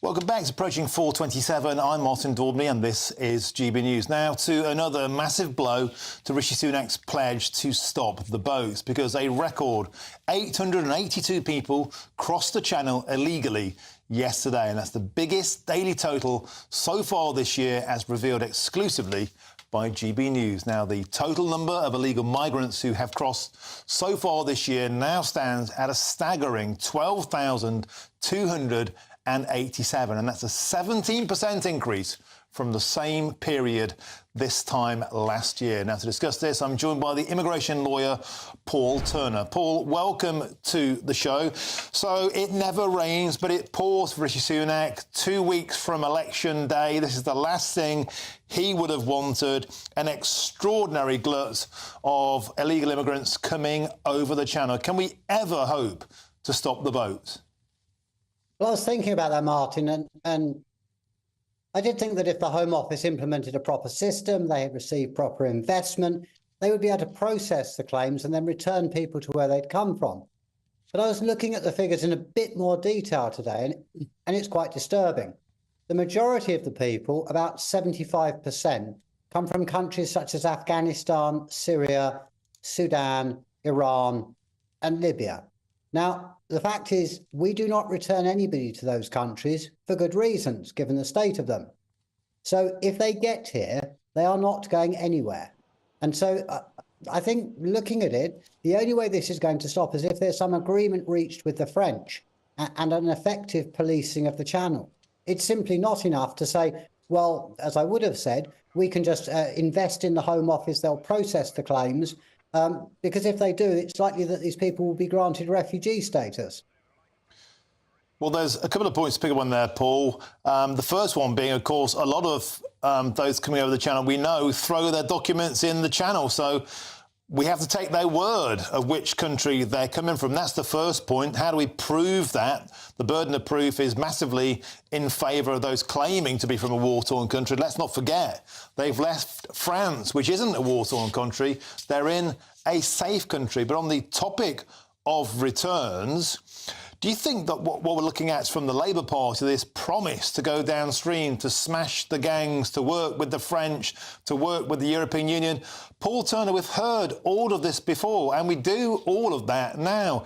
In your opinion, Paul Turner, are things going to get any better if we have a change of government under Keir Starmer, or will things, as many people suspect, they could get worse? I think if the good weather continues, it's going to get worse. And that's obviously beyond anyone's control. As to a change of government, I think my concern is that everybody has been making noises. I've been doing this for 25 years, and everybody talks tough on migration, but doesn't act. People in the profession would give their opinions as to what can be done and what would be effective, but it's never really implemented. And then what's happened is that as things have ebbed and flowed, migrants come and migrants go. And whoever's in government just seems to be there handing out the documents. It really is a lamentable state of affairs. In 2000 and 2002, touching upon the point you touched on earlier, Martin, which is we had a vast number of Kosovans turning up, and there was indeed a war or trouble in Kosovo. It turns out 15, 20 years later that a huge number of them were actually Albanian. And they speak the same language. The agents would tell them to say that they're from Kosovo. And then this is where the Home Office are culpable. They never bothered to investigate. They didn't ask where they were from, who their families were. 20 years later, the Home Office is working hand in glove with the Albanian government, and they're identifying the people. Sadly, these people are now settled and probably British citizens and haven't committed any crime. And therefore, they face an upset. But the real issue is that the government had the opportunity in 99, 2000, 2001 and 2 to actually stop them actually getting status and return them. So it's going to be very tricky. And I think that I think it will get worse over the summer. And it's certainly going to be a headache for the new government when they arrive. OK, well, we might see a new government with the same old problems. Thanks for your insight. Fascinating, if slightly depressing. Immigration lawyer Paul Turner, thank you very much for joining us on the show. Now, there's loads more still to come between now and 5 o'clock. But first, it's time for your latest news headlines with Polly Middlehurst.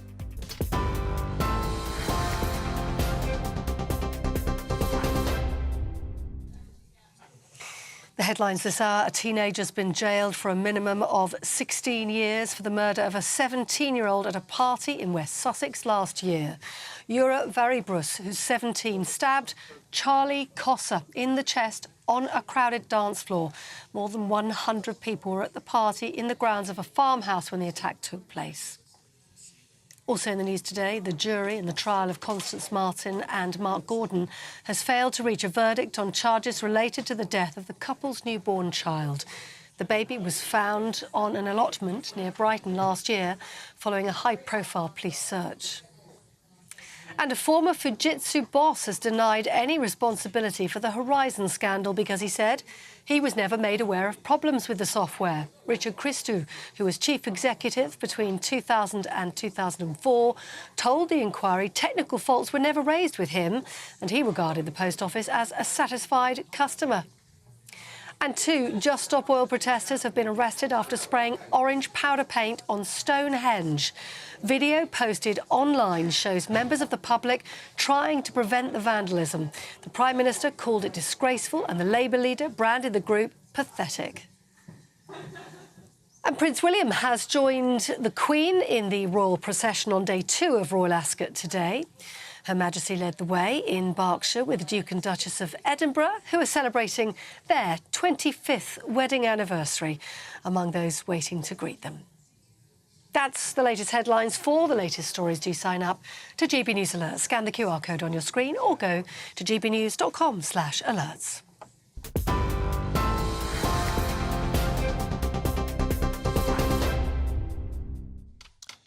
Thank you very much, Polly. Now, in a few minutes' time, we'll cross over to our reporter at Stonehenge after Just Stop Oil's shocking antics and also that big opinion poll on the election landing from The Telegraph. Full details on that. But first, there's a new way to get in touch with us here at GB News, and here's Bev Turner with all of the details. We are proud to be GB News, the People's Channel. And as you know, we always love to hear your views. Now, there's a new way of getting in touch with us at gbnews.com/your say. By commenting, you can be part of a live conversation and join our GB News community. You can even talk to me, Bev Turner, or any of the members of the GB News family. Simply go to gbnews.com/your say. Hi there, time for the Met Office weather forecast for GB News. It's a fine summer's day out there for many of us. Warm, sunny spells, although not entirely sunny. There is some cloud around, and there'll be some thicker cloud arriving into the north and northwest of Scotland later because of this weakening weather front. It's running into a large ridge of high pressure, which keeps things settled for the vast majority. And much of the cloud actually disappears through the evening, leading to lengthy clear spells for England, Wales, southern Scotland. Northern Ireland, central and northern Scotland sees the cloud thicken for a time, and some outbreaks of mostly light rain arrive into parts of Northern Ireland and western Scotland. The breeze picks up here as well, but elsewhere light winds, clear skies, temperatures in some sheltered spots down to 4 or 5 Celsius first thing Thursday. However, that's where the best of the sunshine will be across much of England and Wales. Hazy sunshine in places because of a veil of high cloud, but blue skies for many others, and warming up quickly through the morning as well. Northern Ireland, a cloudier picture as we begin things. Likewise for the central belt, a few spots of light rain here. Northern Scotland, meanwhile, sees the cloud clearing overnight and sunshine returning here by the middle of the morning. Through the morning, there will be some thicker cloud at times for Northern Ireland and Western Scotland, perhaps giving the odd light or drizzly shower. But otherwise, for the vast majority, it is another fine summer's day. The cloud will build somewhat across parts of Wales into the Midlands, for example. Odd light shower possible where this happens, but for most, it's sunny spells and highs of 23 or 24 Celsius. Now, there will be a cluster of showers across the continent that could just affect the far southeast through the evening, but they'll move away, and then it's a clear night and another fine day on Friday, although there will be some showery rain pushing into the west later, and those showers will cross the country on Saturday. the latest GB News travel. Good afternoon. Hello again to you. I'm Jules Buckley. Issues at the moment for the northbound side of the A1. That's the Western Bypass. It's shut between the Blade and Concept turn-off at Junction 73 up towards Newcastle Junction 74. Queuing back to the Metro Centre, Junction 71. There's a broken down coach, so big queues on the approaches. Stop-start and a lane shut on the northbound M6 up to as Junction 6 at Spaghetti Junction. It's slow. Back to Castle Bromwich at 5. An earlier vehicle fire still being recovered. Stop-start northbound M1 between the Tip Shelf Services and Chesterfield at 29, slow back to 28. Following an earlier bump there, looks like all the lanes are back open though. If you're heading before Orpington Junction 4, this is on the clockwise M25. There's an overturned car, it's partially blocked and it's starting to queue. And for now, that's the latest. You can stay up to date throughout the day by visiting our website, gbnews.com. This is GB News, and we are Britain's election channel. This vote may seem to be about the politicians in the media, but it's actually about you. And we won't ever forget that. Join us up and down the country as we follow every moment together. Now more than ever, it's important to hear all sides as you make your decision ahead of polling day. We're here for you. This is GB News, the People's Channel, Britain's election channel.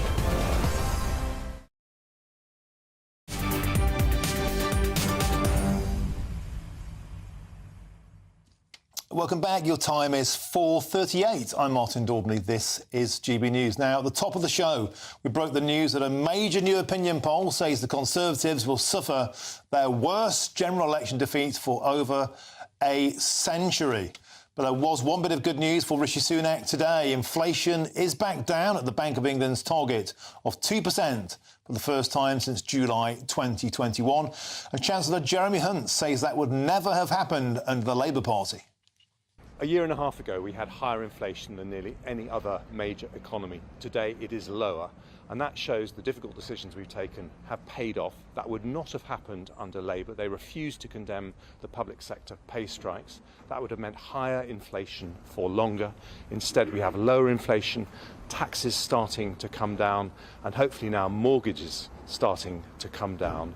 It would be a terrible shame if we turn the clock back and put up taxes for every family with savings, which is what it now emerges Keir Starmer plans to do.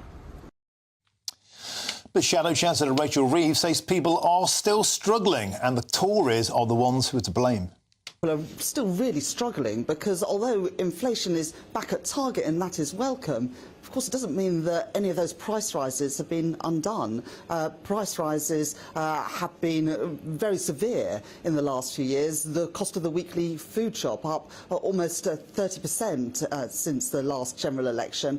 People looking to remortgage this year, paying more than £200 a month more on their mortgage because of the Conservatives' mini budget less than 2 years ago that crushed the economy and sent mortgage rates soaring. So the Conservatives might want to say everything's OK, but I know for many people right across our country, they're still struggling.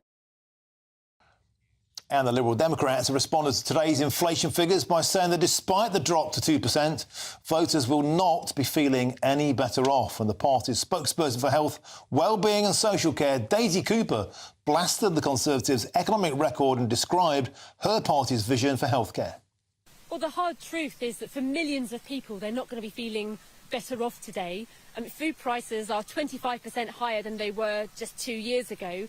And of course, the average mortgage holder is seeing their mortgage go up by £3,000. So, of course, we welcome any improvement in the economy, but millions of people will not be feeling any benefit from that as a result of years of Conservative economic mismanagement. Well, Liberal Democrats have pledged £9 billion additional investment every single year in our health and social care. And with that particular amount of money, we said that we'll invest in fixing problems in the NHS and social care system upstream. So we'll make sure that people can see a GP within 7 days, that we boost GP numbers by 8,000. We'll fix the crisis in dentistry. We'll offer free personal care to every older person and disabled adult who needs it. With our plans and our additional investment, we could transform our health and social care services. Now, I've got a huge amount of emails you'll say has been sent into the show so far. Let's go through a few of those now. On the topic of this Conservative opinion poll shows them being wiped out for the worst performance in a century. Beverly says this: for the life of me, Martin, I cannot fathom Rishi Sunak's election timing. By now, he could have seen a drop in inflation. In fact, we've seen that today, Beverly. A possible interest rates drop and also get the first flights to Rwanda. For the life of me, I cannot understand what Rishi Sunak was thinking by announcing this snap election. It seems the Conservatives have simply shot themselves in the foot. Great point there, Beverly. Les adds this: I had a Tory leaflet through my door. We will stop the boats, it said. Well, they haven't. We'll protect your local green spaces, it said. Well, they didn't. 50 football pitches of warehouses. They said they'll guarantee the hospital. What does that even mean? They stood around while departments have closed. It's been utter waffle and spin, covering up for every Conservative failure. So Les there not at all happy with what's been happening locally, and Beverly not at all happy about what's been happening nationally, or indeed the timing. Now, on the topic of small boat arrivals, we announced exclusively on GB News 882 yesterday, the single biggest tally of the year, a record amount, 17% year on year, despite that key pledge from Rishi Sunak, one of his 5 pledges, to stop the boat. Steve says this: more illegals arriving each and every day than there are MPs in Parliament. And both of them cost us millions of pounds, and both of them are naffle use to us. Steve saying it as he sees it there.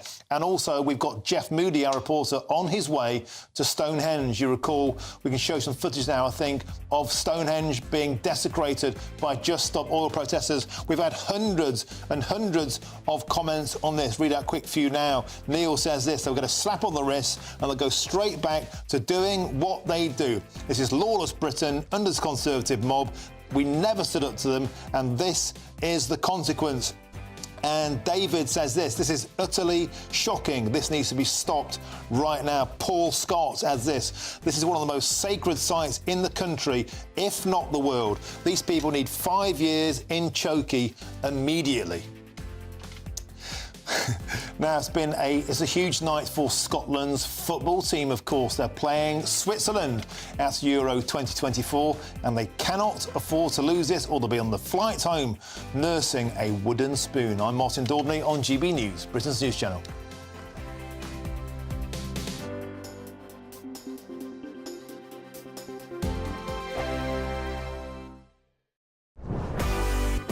This is GB News, and we are Britain's election channel. This vote may seem to be about the politicians in the media, but actually, it's about you. And we won't forget that. Join us up and down the country as we follow every moment together. More than ever, it's important to hear all sides as you make your decision ahead of polling day. We're here for you. This is GB News, the People's Channel, Britain's election channel.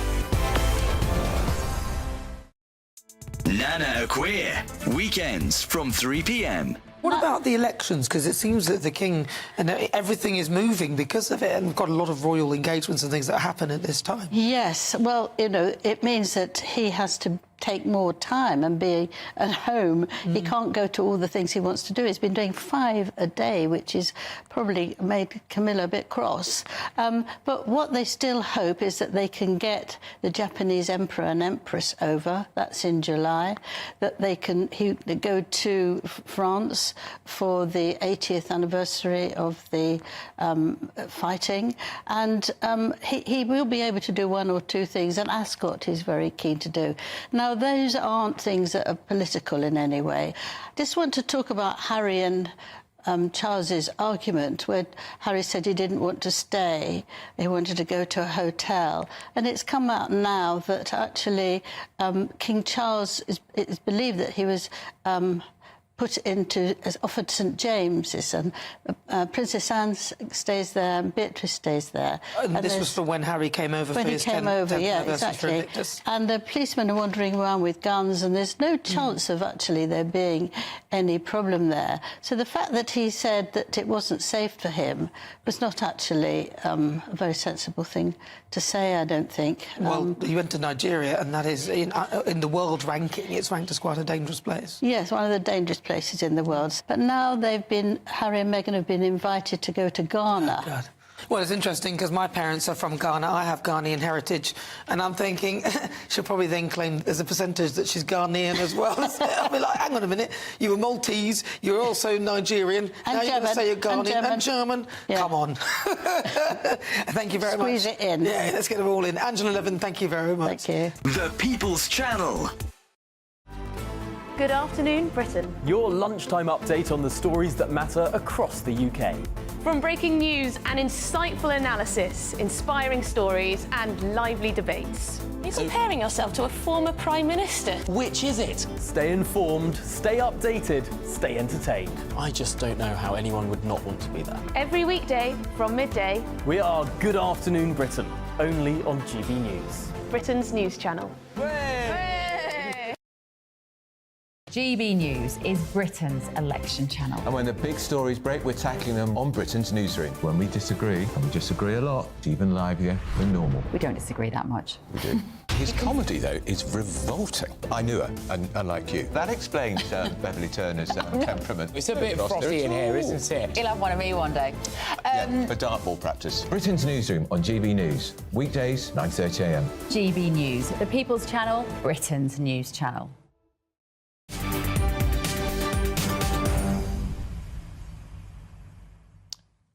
Now, don't miss a special edition of State of the Nation with Michael Portillo tonight at 8 p.m, right here exclusively, live on GB News. Now, it's a massive night for Scotland at Euro 2024. Before they play Switzerland in Cologne, fans have been enjoying the sun. As you can see, they win a World Cup for boozing, wouldn't they? But after they were thrashed 5-1 by Germany last Friday, the party could soon be over, as they could be knocked out if they lose against the Swiss tonight. Now, a draw would keep their hopes just about alive, but that wouldn't be good enough for Scotland manager Steve Clarke. To go into the game and think you only need a point is dangerous. We go there to win. We go there to be as positive as we can, and then we see where that takes us. Like I said, it's more about making sure we perform as well as we can play, and if we do that, then I'm pretty confident we'll get something from the game.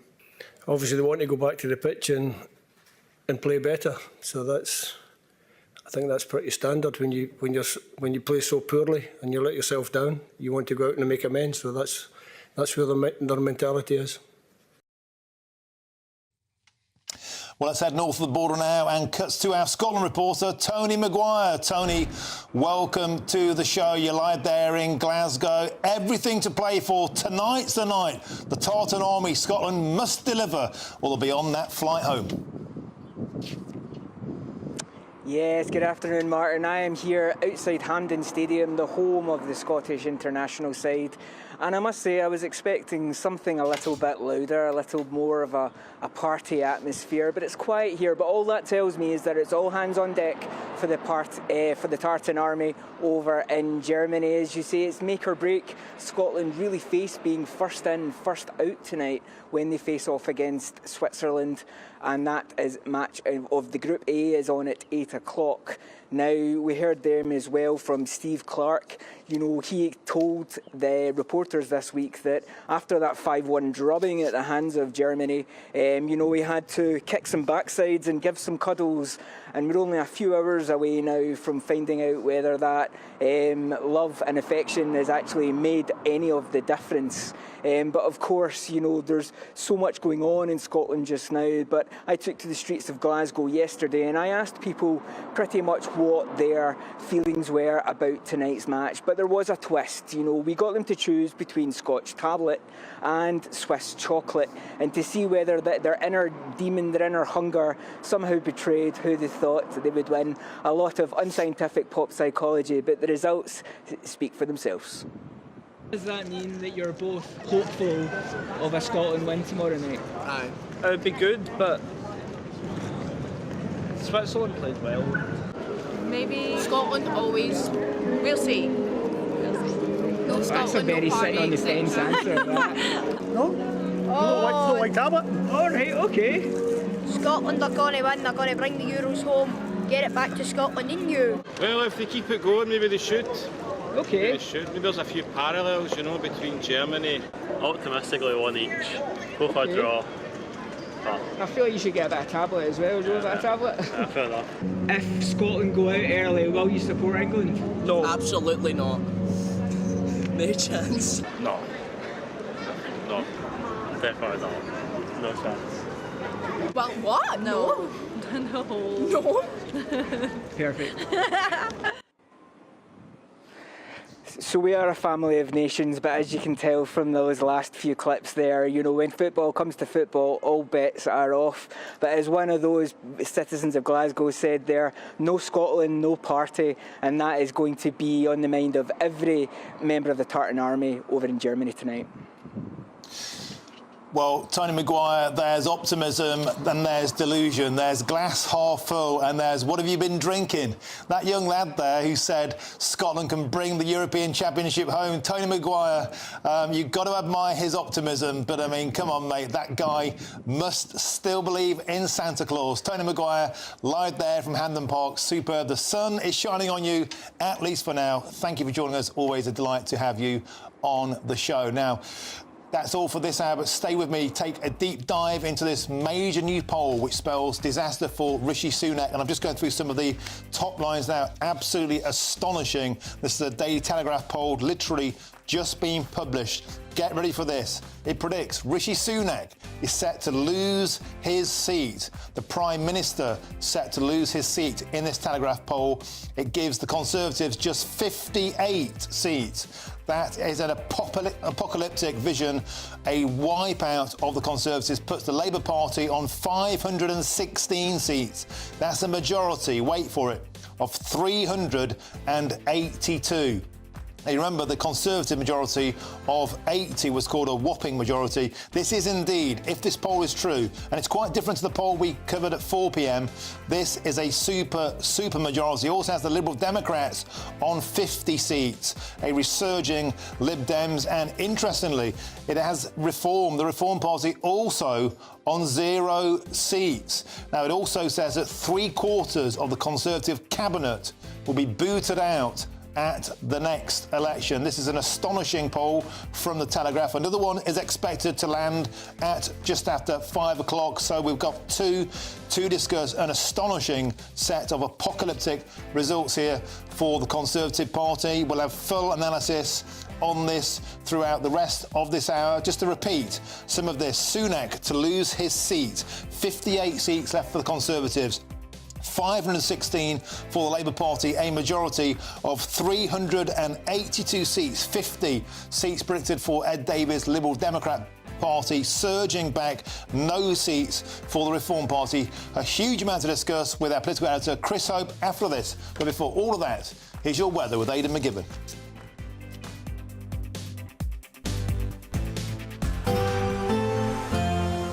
A brighter outlook with Box Solar, sponsors of weather on GB News. Hi there, time for the Met Office weather forecast for GB News. It's a fine summer's day out there for many of us. Warm sunny spells, although not entirely sunny. There is some cloud around, and there'll be some thicker cloud arriving into the north and northwest of Scotland later because of this weakening weather front. It's running into a large ridge of high pressure, which keeps things settled for the vast majority. And much of the cloud actually disappears through the evening, leading to lengthy clear spells for England, Wales, southern Scotland. Northern Ireland, central and northern Scotland sees the cloud thicken for a time, and some outbreaks, mostly light rain, arrive into parts of Northern Ireland and western Scotland. The breeze picks up here as well, but elsewhere, light winds, clear skies, temperatures in some sheltered spots down to 4 or 5 Celsius first thing Thursday. However, That's where the best of the sunshine will be across much of England and Wales. Hazy sunshine in places because of a veil of high cloud, but blue skies for many others, and warming up quickly through the morning as well. Northern Ireland, a cloudier picture as we begin things. Likewise for the central belt, a few spots of light rain here. Northern Scotland, meanwhile, sees the cloud clearing overnight and sunshine returning here by the middle of the morning. Through the morning, there will be some thicker cloud at times for Northern Ireland and Western Scotland, perhaps giving the odd light or drizzly shower. But otherwise, for the vast majority, it is another fine summer's day. The cloud will build somewhat across parts of Wales into the Midlands, for example. Odd light shower possible where this happens, but for most, it's sunny spells and highs of 23 or 24 Celsius. Now, there will be a cluster of showers across the continent that could just affect the far southeast through the evening, but they'll move away, and then it's a clear night and another fine day on Friday, although there will be some showery rain pushing into the west later, and those showers will cross the country on Saturday. Looks like things are heating up. Boxed boilers, sponsors of weather on GB News.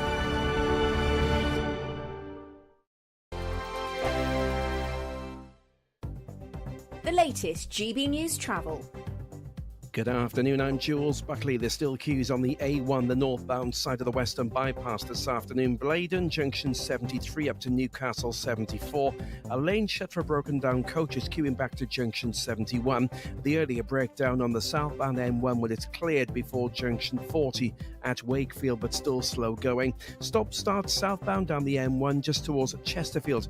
At Junction 29 falls an earlier bumper there, but is still slow. Stop-start northbound for the M6 following an earlier vehicle fire. Again, all lanes open, but it's slow up towards Spaghetti Junction. Queuing clockwise M25 before Orpington to Forward. Again, all lanes open following an earlier overturned car. And queues for the Dartford Tunnels, anti-clock M25. 2 lanes shut around Darrenth at Junction 2. There's a broken down van causing queues. And that's the latest.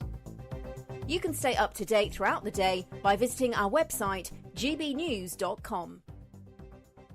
Don't miss out on your chance to win our Summer Spectacular. And have we got a prize for you? First, there's a totally tax-free £15,000 in cash to make your summer spectacular. Spend that extra cash however you like.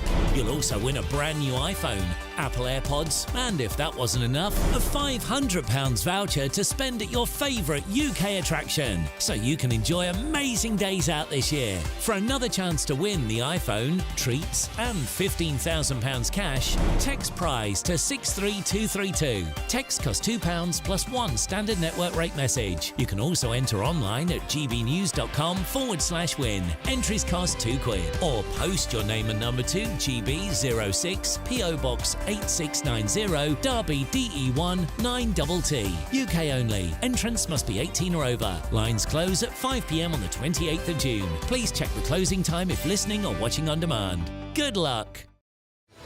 I'm Patrick Christie's. Every weeknight from 9, I bring you 2 hours of unmissable, explosive debate and headline-grabbing interviews. What impact has that had? We got death threats and the bomb threats on. As time passes, She could have said storm. you made my argument for me. My guest and I tackle the issues that really matter with a sharp take on every story. Went everywhere. Something practical could be done. I can become something different. Patrick Christie's tonight from 9 p.m. only on GB News, Britain's news channel. Are the newspapers getting you down? My wife didn't divorce me that month. Struggling to separate the wheat from the chaff? I know that it's a bit of a circus at the best of times.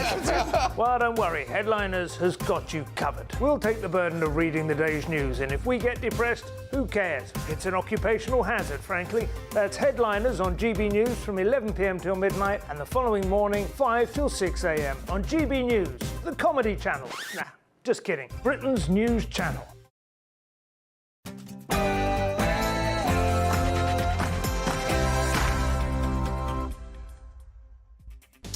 A very good afternoon to you. It's 5 p.m. and welcome to the Martin Daubney Show on GB News, broadcasting live from the House of Westminster all across the UK. Some absolutely huge breaking news just landed. A brand new opinion poll has predicted that Rishi Sunak will lose his seat in the general election, and the poll also predicts that Labour will win 516 seats, giving them a majority of 300 382. And that's more than double Tony Blair's majority from 1997. An astonishing poll, and the very best analysis is coming up with our political editor Chris Hope in just a few minutes' time.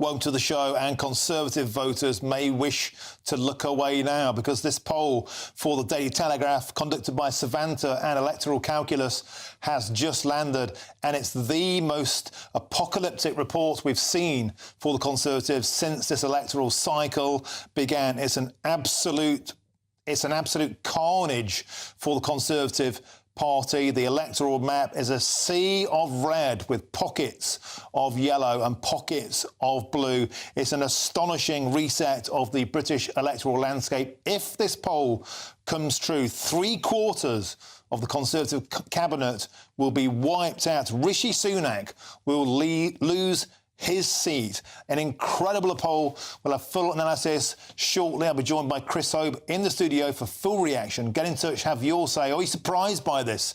GBNews.com/your say. But before all of that, it's your headlines, and it's Polly Middlehurst.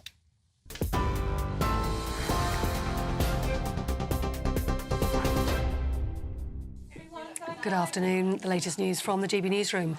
And a new poll is forecasting the worst defeat for the Conservative Party at the general election in more than a century.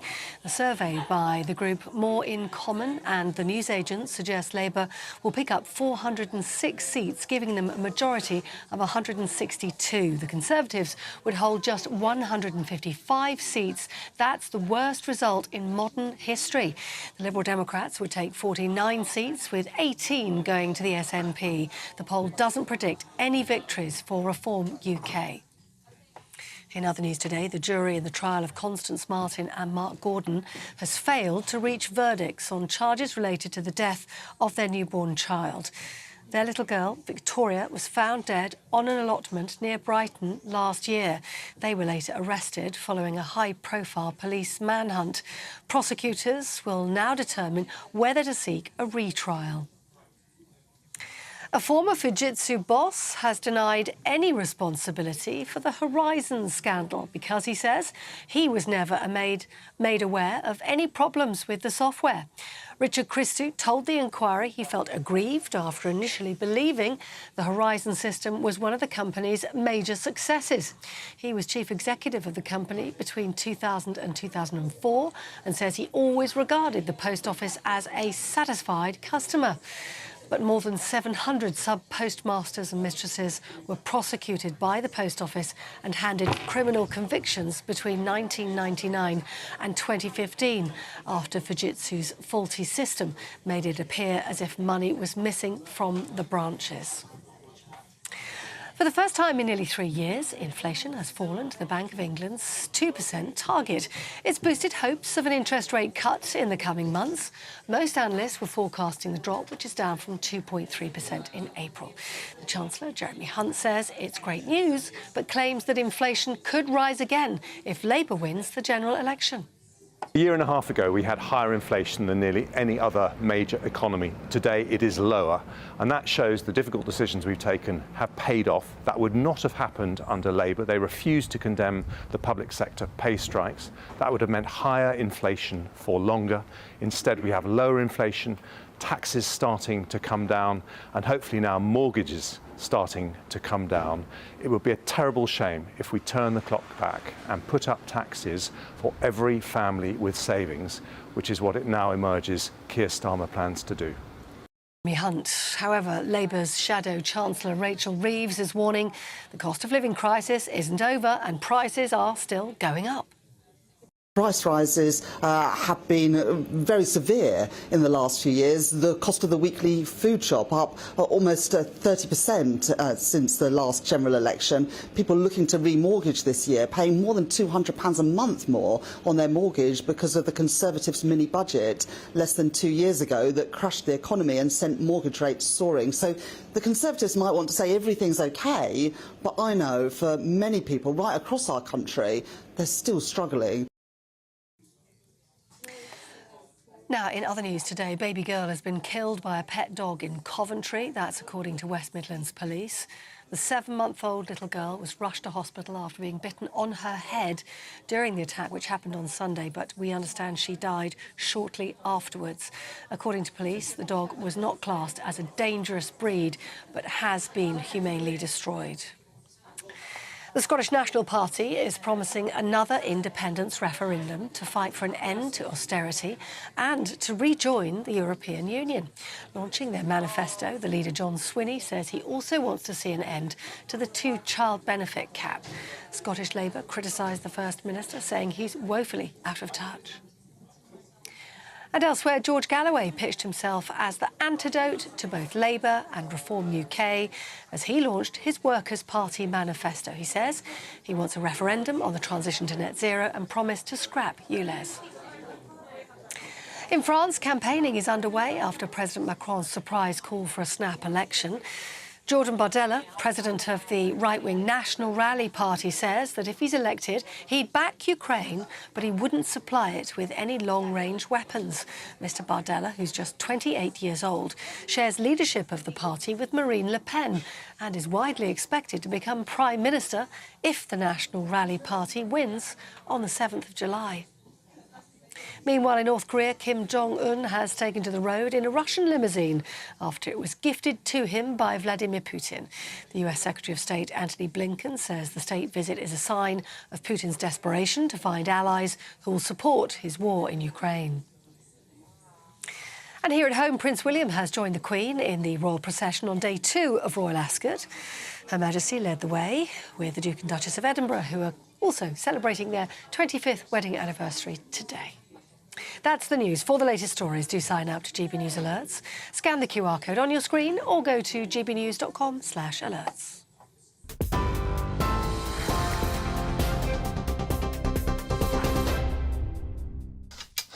Wow, these polls are just happening as we speak. It's astonishing stuff, and there's really only one place to start, because an incredible opinion poll that came out in the last few minutes is predicting that Rishi Sunak, the Prime Minister, will lose his seat at the general election. It says that Labour is on course to win a remarkable 382 seats majority in 16 days' time. Let's take a look at the big MRP poll that was done by Savanta for The Telegraph. It has, as you can see, as Labour winning 516 seats. It puts the Conservatives on a meagre 53 seats. As I just said, Prime Minister Rishi Sunak will be turfed out. He will lose his seat. Now, the poll predicts a major comeback for the Liberal Democrats, who it says will pick up 50 seats. And by contrast, the Scottish National Party is forecast to have a very, very bad night indeed, winning just 8 seats. Just 8 seats for the SNP north of the border. Let's get some instant reaction now with our political editor, Chris Hope. Chris, this is Armageddon for the Conservatives. We've seen 3 polls out today. This is the second of them. It's an absolutely astonishing set of results. Yeah, it's worth just repeating these numbers again, because the viewers are hearing them for the first time, and they are just extraordinary. In 2019, Labour won 202 seats. They're up to 516. In 2019, the Tories won 365 seats. They're down to 53. Lib Dems, 11 up to 50. SNP, 48 down to 8. It's a complete filleting, a deboweling of the political class in Scotland and also more widely in the UK. The Tories are destroyed by this. We are seeing, according to this, it breaks down seat by seat. It's an 18,000-strong poll by Savanta and the Daily Telegraph between 7th of June to the 18th of June, using something called a multi-level regression and post-stratification poll, which means they can estimate who wins for which polls. Yep. The seat here, 53 seats for Tories, is a third fewer than the disaster in 1997.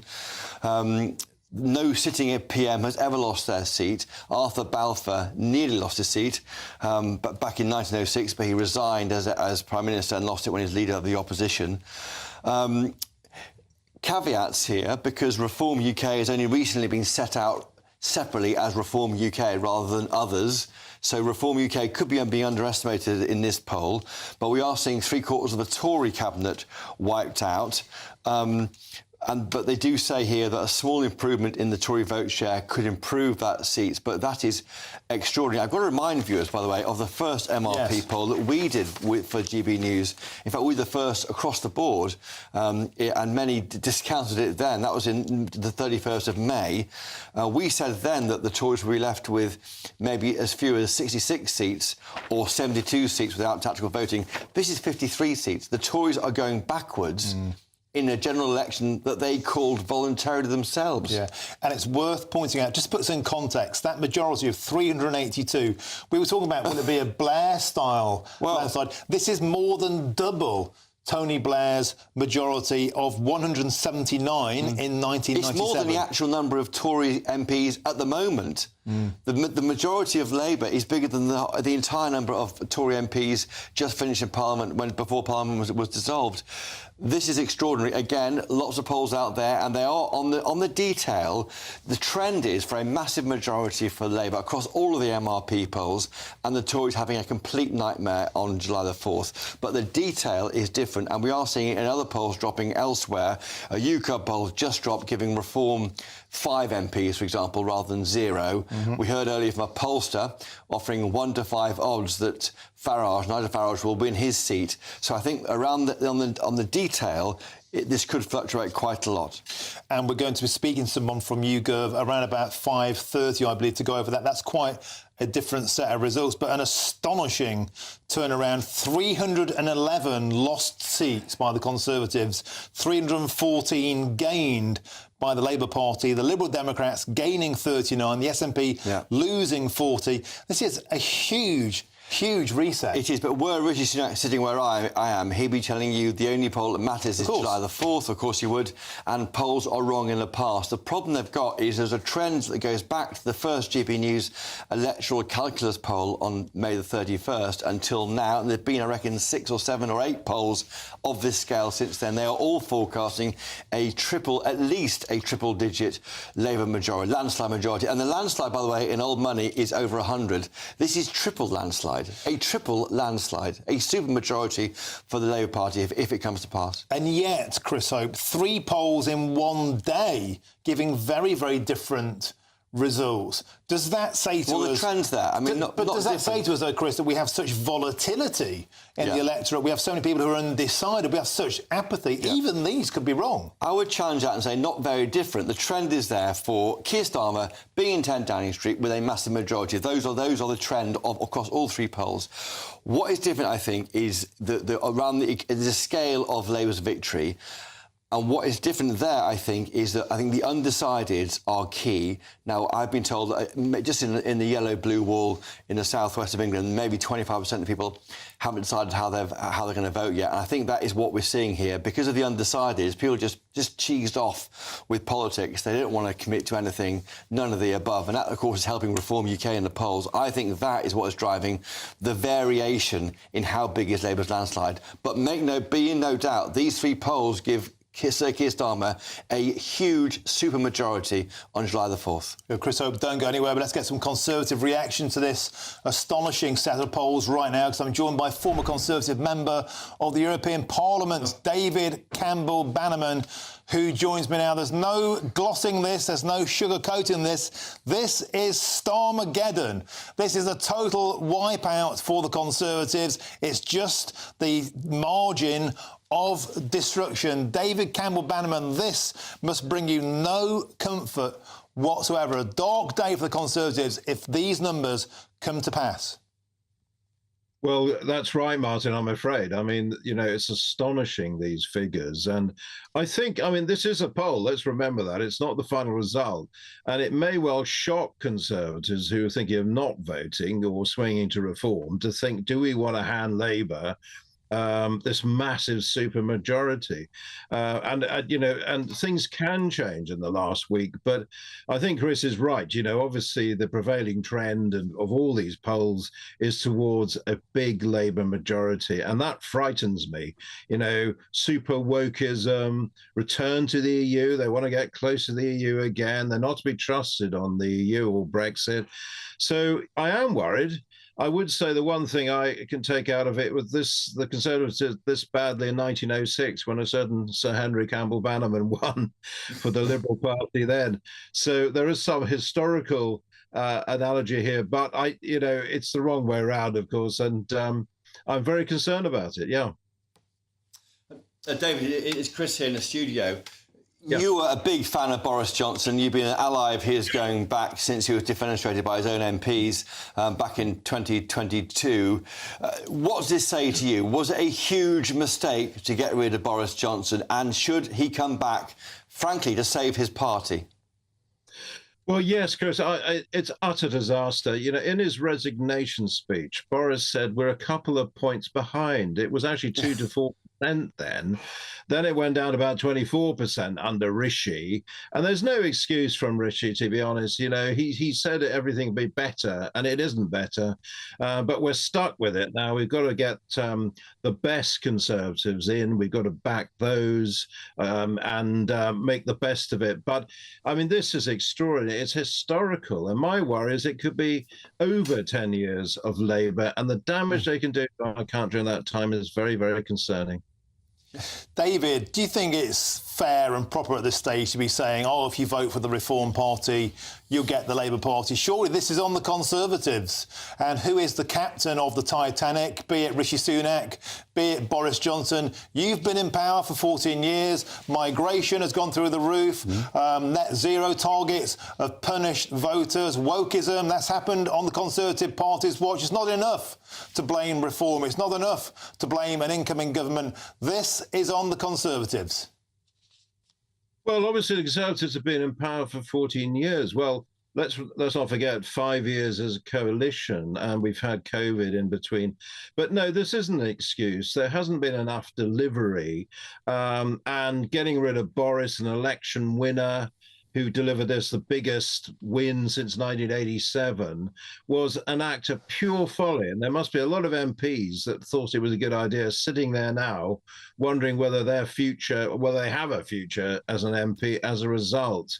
But we're stuck with it now, and we've got to make the best of it, and we've got to think ahead for the future of the country. And I'm afraid, a supermajority for Labour is very, very dangerous. That, it will encourage them to go much, much further than they would actually have put in their manifesto as now. So I am deeply concerned with where this is all going. But, there can be some late change and a greater swing back just to stop a supermajority. OK, well, David Campbell Bannerman, thank you so much for joining us and facing the music on this dark day. An optimistic note to end on from you there, but I wouldn't blame you if you drew the curtains and poured yourself a glass of something strong. David Campbell Bannerman, thank you very much for joining us on the show. Always a delight to have your company. And as we mentioned there, Rishi Sunak is standing in Richmond and North Ollerton. And here's a list of the candidates who are also standing in that constituency. It's Jason Barnett, Independent, Count Binface of the Count Binface Party, Daniel George Callaghan of the Liberal Democrats, Angie Campion, Independent, Louise Ann Dickens of the Workers' Party of Britain, Kevin Foster of the Green Party, Rio Goldhammer, Yorkshire Party, Nico Omilana, Independent, Brian Neal, Richmond, Independent, Sir Archibald Stanton, the official monster raving loony party, and Rishi Sunak of the Conservative Party, Lee Martin Taylor, Reform UK, and Tom Wilson of the Labour Party. That's a lot of candidates. Now to an absolutely shocking and staggering story that certainly got you going out of there. Just Stop All activists have sprayed orange paint on the ancient sacred monument of Stonehenge, and the incident happened this morning. 2 people have been arrested on suspicion of damaging Stonehenge, and Rishi Sunak has condemned the Just Stop All attack as a disgraceful act of vandalism. Well, our Southwest of England reporter Jeff Moody is at Stonehenge. Jeff, well done for hot-footing it down there. It's fair to say this has absolutely staggered the nation. It's astonished our viewers. They are fuming. Tell us the latest. What on earth were they thinking?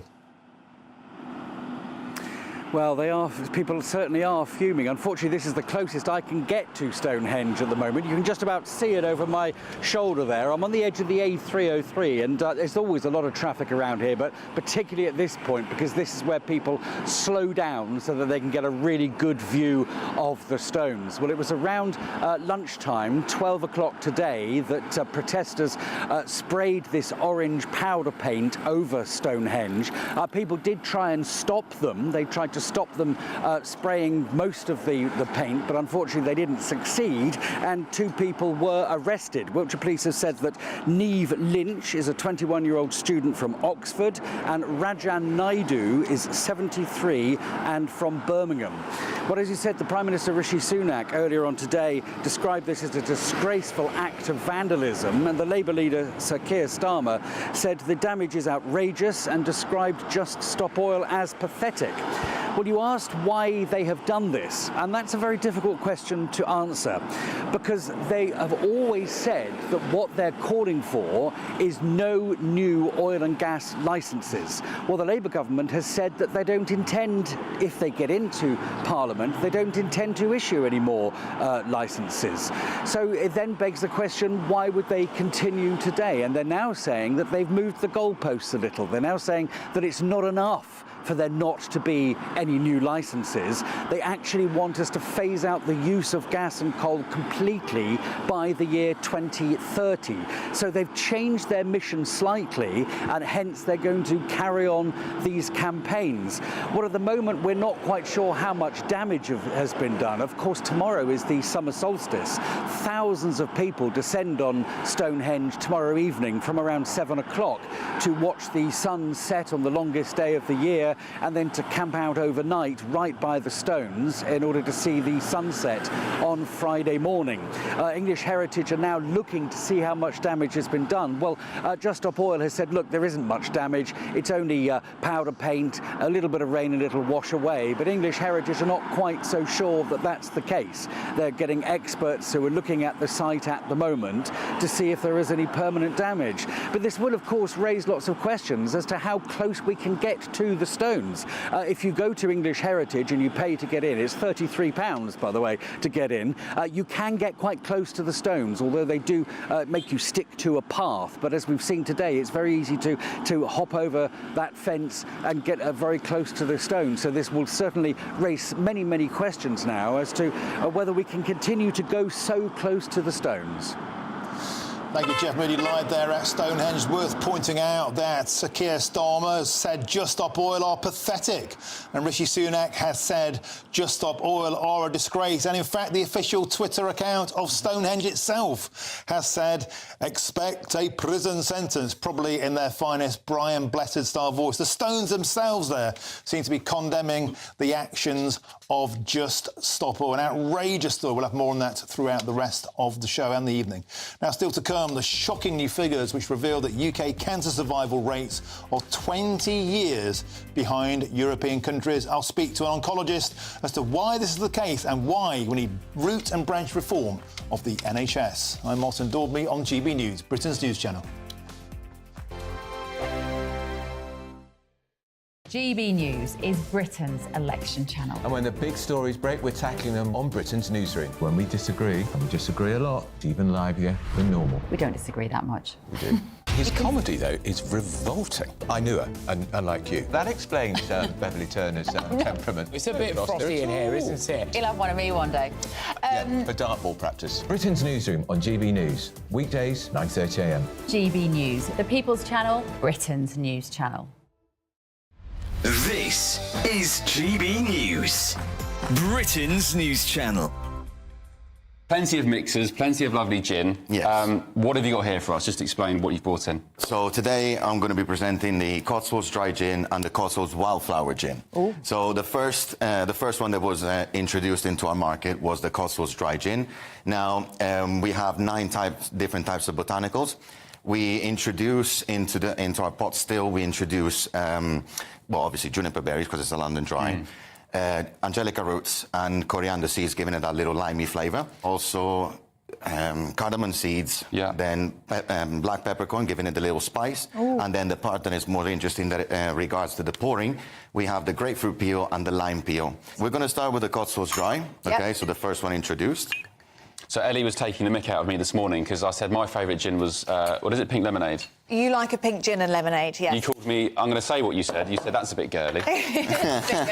As you see, it turned into cloudy. Those are the oils of the spices because we don't filter it. Our gin is completely unfiltered. Got it. I love this. It's 11:52. It's never too early. Cheers. Cheers. And would you have any, this sounds very juvenile, would you have any snacks with gin? Or does it ruin it? Olives. Ah, you can tell your culture. It depends on how you're drinking it and where you are, like what you're actually going to do with it. Yeah. But you can have pretty much all sorts. As long as it stays on the salty side, that's what I would go for personally. A salty snack. Yeah, that's what I would go for. So olives, would you say, is that a good choice? Or crisps, nuts? They're quite salty olives, aren't they? It depends on your taste, really. Like personally, I wouldn't go for it, but I have seen. And the culture behind gin is drastically increased over the years. The flavours are all different. That's really good. Exactly. You see what I mean? Oh, very nice. Like that zesty, floral kind of flavour coming through. They're absolutely stunning, aren't they? The People's Channel. Are the newspapers getting you down? My wife didn't divorce me that month. Struggling to separate the wheat from the chaff? I know that it's a bit of a circus at the best of times. Well, don't worry, Headliners has got you covered. We'll take the burden of reading the day's news, and if we get depressed, who cares? It's an occupational hazard, frankly. That's Headliners on GB News from 11 p.m. till midnight, and the following morning, 5 till 6 a.m. on GB News, the comedy channel. Nah, just kidding. Britain's news channel.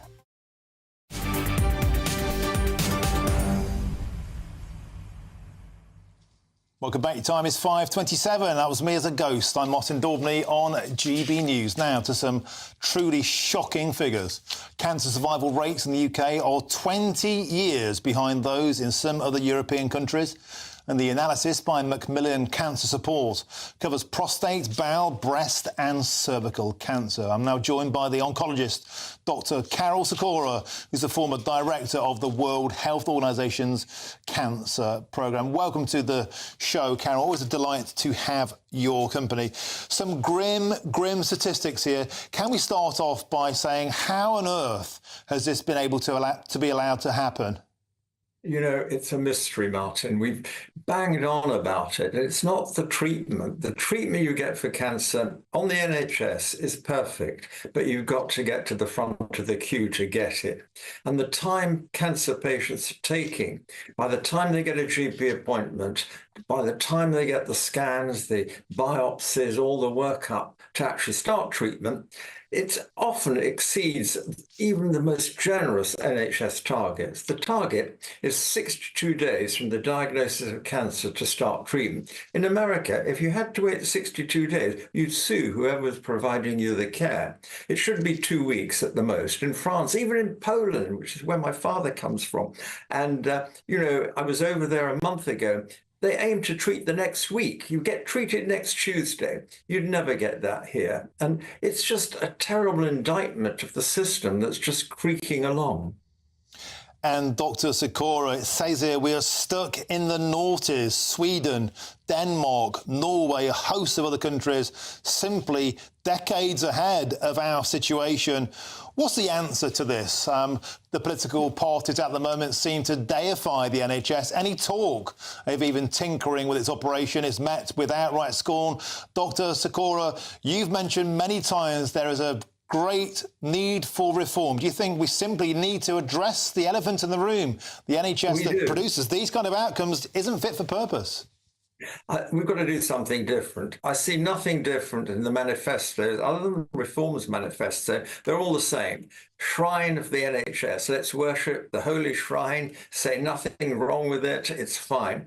We're treating for Labour a bit more critical, a bit more cynical about it, but he's going to be held back from any major innovation. What we need to do is to get people to be seen quickly with symptoms and then to have the diagnosis done quickly, whether it means using the private sector, whether it means going to another place with a taxi, going 20 miles away to get a scan quickly. That's what we've got to do. You know, the system can do it, Martin. We saw it with the COVID vaccine program. Now, you could say, was it worth it? That's another question.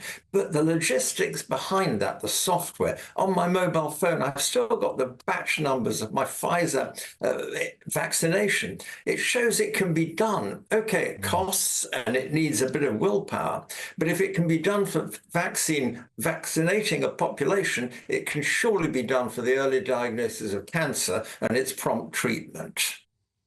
And quickly, if we could, Carol, do you think there's the appetite to address this issue? Wes Streeting, as you say, he's dallied with the idea of a part-private system, but then Sir Keir Starmer said he would never do that, even to a sick relative. The Reform Party are saying that they would.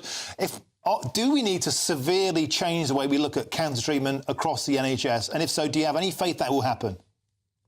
I think it's very difficult to read what will happen. Wes Streeting's saying he's going to do that. He's going to use every available opportunity to increase the capacity in the NHS to diagnose and treat cancer.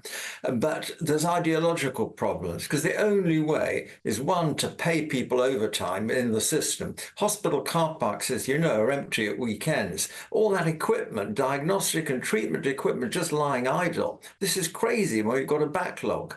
The second thing is, can you actually use the private sector to use that to clear the backlog? That's the only way. There's no time to train more doctors, to train more chemotherapy nurses and all the rest of it. There's nowhere we can import them from. We've done all that. We're stuck with paying overtime. Then, as we get going, we're going to have a long-term strategy, increase medical school intake, increase specialization of nurses to use chemotherapy, increase the number of radiographers, the skilled professionals that treat with radiotherapy. These are all things we need to do, but there's no time if we're going to save lives over the next 2 years. OK, we have to leave it there. We're simply run out of time. Fascinating as ever to talk to you. Thank you very much for joining us, Dr. Carol Sikora. Thank you. We're going to move on now. There's lots more still to come between now and 6 o'clock, and we'll hear from a former Conservative Chancellor on a set of shocking opinion polls for the Conservatives today. But first, it's your headlines with Polly Middlehurst.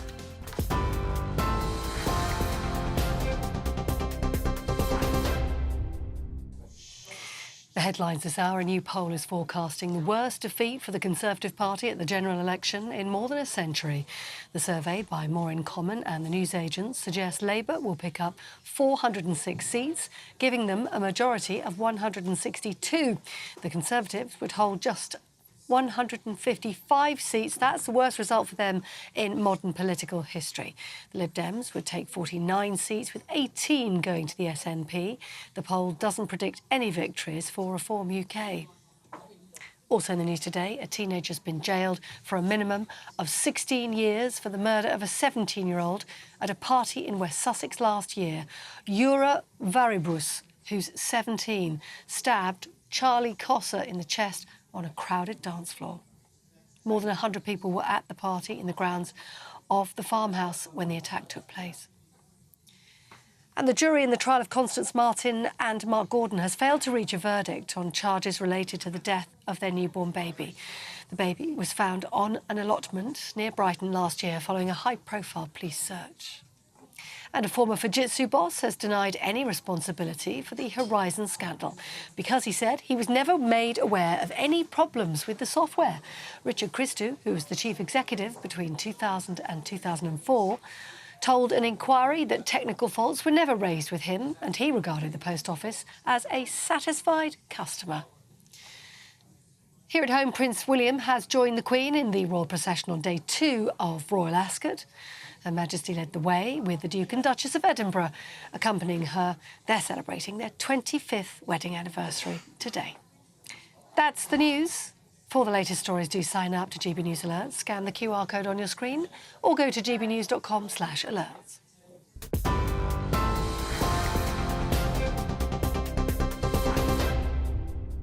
Cheers Britannia Wine Club proudly sponsors the GB News Financial Report. Let's take a look at those numbers for you then. The pound buying you $1.2725 and 1.1838 euros. The price of gold is £1,831 and 78 pence an ounce. And the FTSE 100 has closed for the day today at 8,205 points. Cheers Britannia Wine Club proudly sponsors the GB News Financial Report.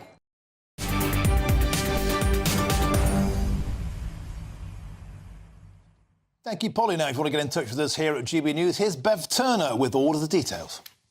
We are proud to be GB News, the People's Channel. And as you know, we always love to hear your views. Now, there's a new way of getting in touch with us at gbnews.com/your say. By commenting, you can be part of a live conversation and join our GB News community. You can even talk to me, Bev Turner, or any of the members of the GB News family. Simply go to gbnews.com/your say. Hi there, time for the Met Office weather forecast for GB News. It's a fine summer's day out there for many of us. Warm sunny spells, although not entirely sunny. There is some cloud around and there'll be some thicker cloud arriving into the north and northwest of Scotland later because of this weakening weather front. It's running into a large ridge of high pressure which keeps things settled for the vast majority, and much of the cloud actually disappears through the evening, leading to lengthy clear spells for England, Wales, southern Scotland. Northern Ireland, central and northern Scotland sees the cloud thicken for a time, and some outbreaks, mostly light rain, arrive into parts of Northern Ireland and western Scotland. The breeze picks up here as well, but elsewhere light winds, clear skies, temperatures in some sheltered spots down to 4 or 5 Celsius first thing Thursday. However, that's where the best of the sunshine will be across much of England and Wales.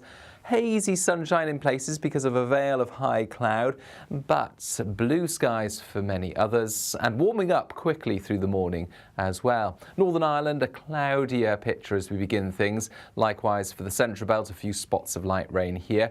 Northern Scotland, meanwhile, sees the cloud clearing overnight and sunshine returning here by the middle of the morning.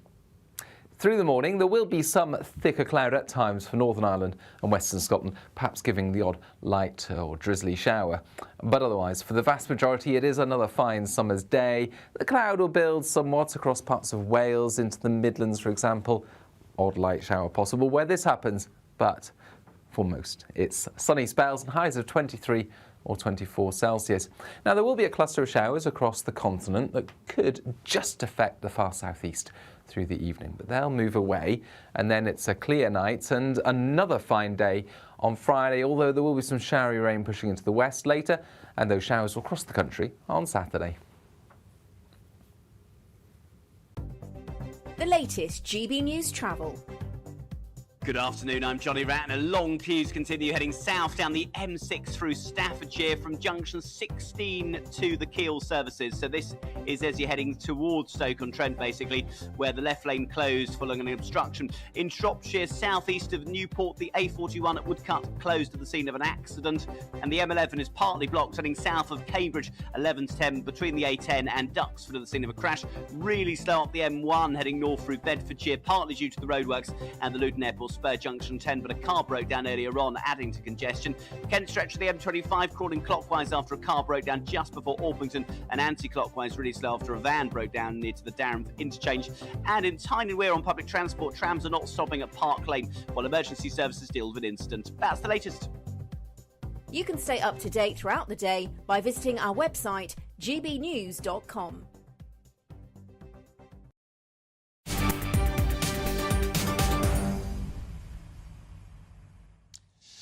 Welcome back. It's 5:38. I'm Martin Daubney. This is GB News. Now, it's a huge night for Scotland at Euro 2024. Before they play Switzerland in Cologne, as you can see, fans have been seen enjoying the sun and the booze by the looks of it.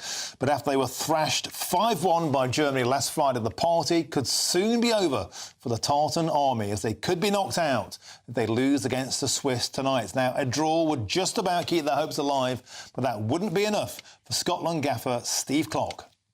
To go into the game and think you only need a point is dangerous. We go there to win. We go there to be as positive as we can, and then we see where that takes us. Like I said, it's more about making sure we perform as well as we can play, And if we do that, then I'm pretty confident we'll get something from the game.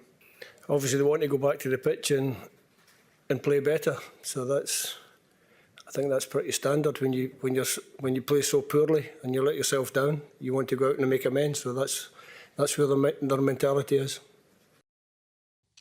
And good luck to Scotland. I sincerely mean that now. You've been getting in touch in your hundreds today about a lot of topics, but the one that's really got you going are these astonishing polls that have been landing throughout today's show. 3 polls so far, got to be said, quite different, but the last one was total Stormageddon. It's 53 seats left for the Conservative Party, 516 for Labour. That's a majority of 382. That's more than double the majority that we got in 1997 with the Tony Blair government. Now, why don't we cross now to Conservative peer and former Chancellor, Lord Lamont, who joins me on the show. Lord Lamont, welcome to the show. Now, Lord Lamont, of course, you were a Goliath. Hello there. You're a Goliath of the Margaret Thatcher and John Major governments. These polls, OK, they're only polls, but they have to be very, very difficult reading for you today, Lord Lamont. In case you haven't seen them, the poll for Savanta and electoral calculus in the Telegraph, putting the Conservatives down to just 53 seats. The Prime Minister, Rishi Sunak, set to lose his seat, double the majority the Conservative Party suffered under Tony Blair, that landslide in 1997. Lord Lamont, what's your thoughts on these shocking polls? Well, they are shocking, that's true, but my own view is you wouldn't expect me really to comment in great depth on them. If you're involved in the election, you want your side to win, you carry on fighting right to the end, regardless of how the other side are doing. There's everything to fight for. The unexpected in politics often happens. I think the important thing is just to keep on fighting. I don't believe all polls. Sometimes dramatic changes do happen. There's no alternative but to fight on anyway. It is true to say they are just polls, and to be fair, 3 polls in one day have had quite different results, but they all point in one direction, Lord Lamont. They all point to a massive defeat for the Conservative Party. If and when that happens, Lord Lamont, what lessons do you think will need to be learnt from this campaign, from this government? Missed targets on immigration, net zero. We've seen a huge expanse of wokery, 14 years of Conservative rule. It won't be enough, will it, to blame the Labour Party? Yeah, but look, I'm terribly sorry, but you can't expect me to discuss what's going to happen to the Conservative Party and what lessons have to be drawn if we lose the election. I'm not prepared to go there. We'll think of that if and when it happens. OK, but all of the polls, all of the writing on the wall seems to suggest that. I'm not saying to get your crystal ball out. What's the point of having a television interview to read out the polls to me? There's not a lot of point in it. I mean, if we're having an election, the point of television programmes is to crystallise the issues and inform the viewers. Just telling us we're losing doesn't really help the public. Well, it's just discussing a breaking news story which is of significance to this election campaign. OK, let's talk about the election campaign then. So what do you think may have been done differently to have tried to change these sorts of results? Well, look, I think the Conservatives have highlighted the important messages about the economy. I think, contrary to what a lot of commentators are saying, I think the government have a credible record on the economy. We've been through a very, very tough time. I think you in the media sometimes underplay that, the effect of COVID. How are we meant to deal with COVID, spend £400 billion on it without some effect on taxes? Britain has done well compared with other countries, and I think what we need is a bit more realism in this election. And I think we need more focus on the tax plans of the Labour Party, which I don't think do add up. And I think it's interesting that Keir Starmer is now talking about it'll all come from growth. It's all very well to say you'll have growth, but how is that growth to be achieved? I don't believe that the measures that the Labour Party are putting forward, well, there are no measures. They're just setting up quangos and bureaucratic bodies. I don't believe that will make the slightest difference to growth.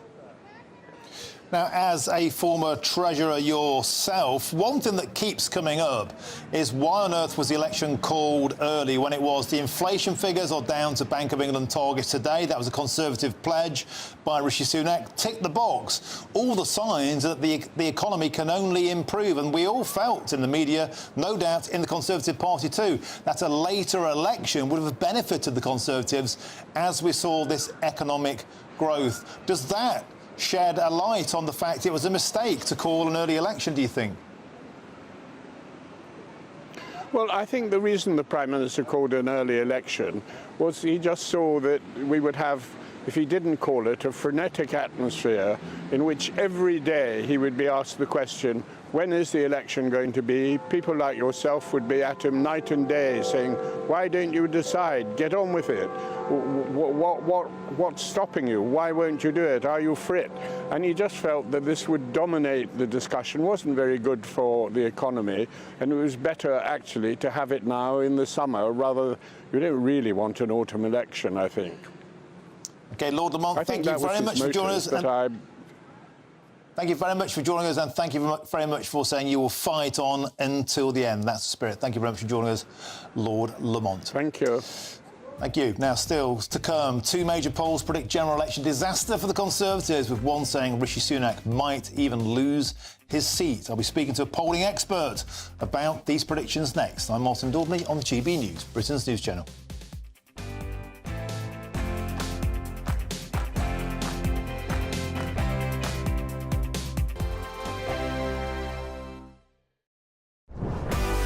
This is GB News, and we are Britain's election channel. This vote may seem to be about the politicians and the media, but it's actually about you.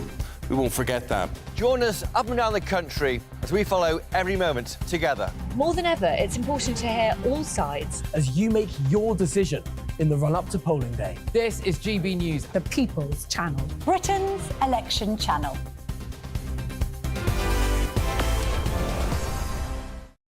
This is GB News, Britain's news channel.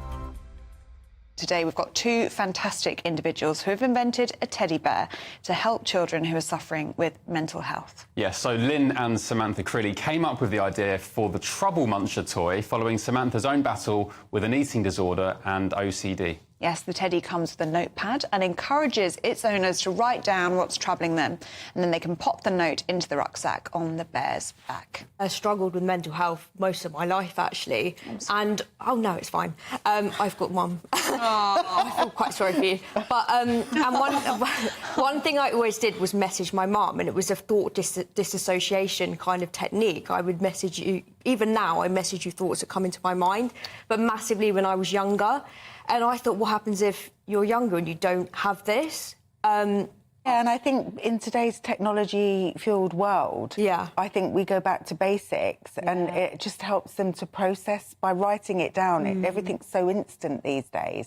So it's like an indirect way of telling your parents how you're feeling, what you're going through. Such a great idea. What's the feedback been from parents who have got a trouble muncher for their kids? What you got any stories? It's been really good. In one household, he sits on the kitchen side, and I think during the day, the parents, the children put their worries in or at night, and then they know that their parents will look at it during the day. And it's gone into some schools as well. You'd imagine you'd want one of these trouble munchers in every classroom and in every school up and down the country, because children who are being bullied, for example, who feel like they can't tell their parents, they're too embarrassed to talk about it. This is such an important tool, isn't it, for children to communicate that? Yeah, well, you were saying Mum's a mental health counsellor, and you had a young child who had Snapchat AI. So you talk to an AI in Snapchat, and that's what they talk to now. The People's Channel. Hi there, I'm Michelle Dewberry, and I'm going to take a second to tell you all about my show, Dubes & Co. We start off with the issues of the day. We then bring in both sides of the argument. We get rid of the disrespect, and then you throw me into the mix. And trust me, I'll tell it exactly how it is. And then, of course, the magic ingredient, you at home. We mix it all together, and what have we got? In my opinion, the best debate show in town. Monday to Friday, 6 till 7 on GB News, Britain's news channel.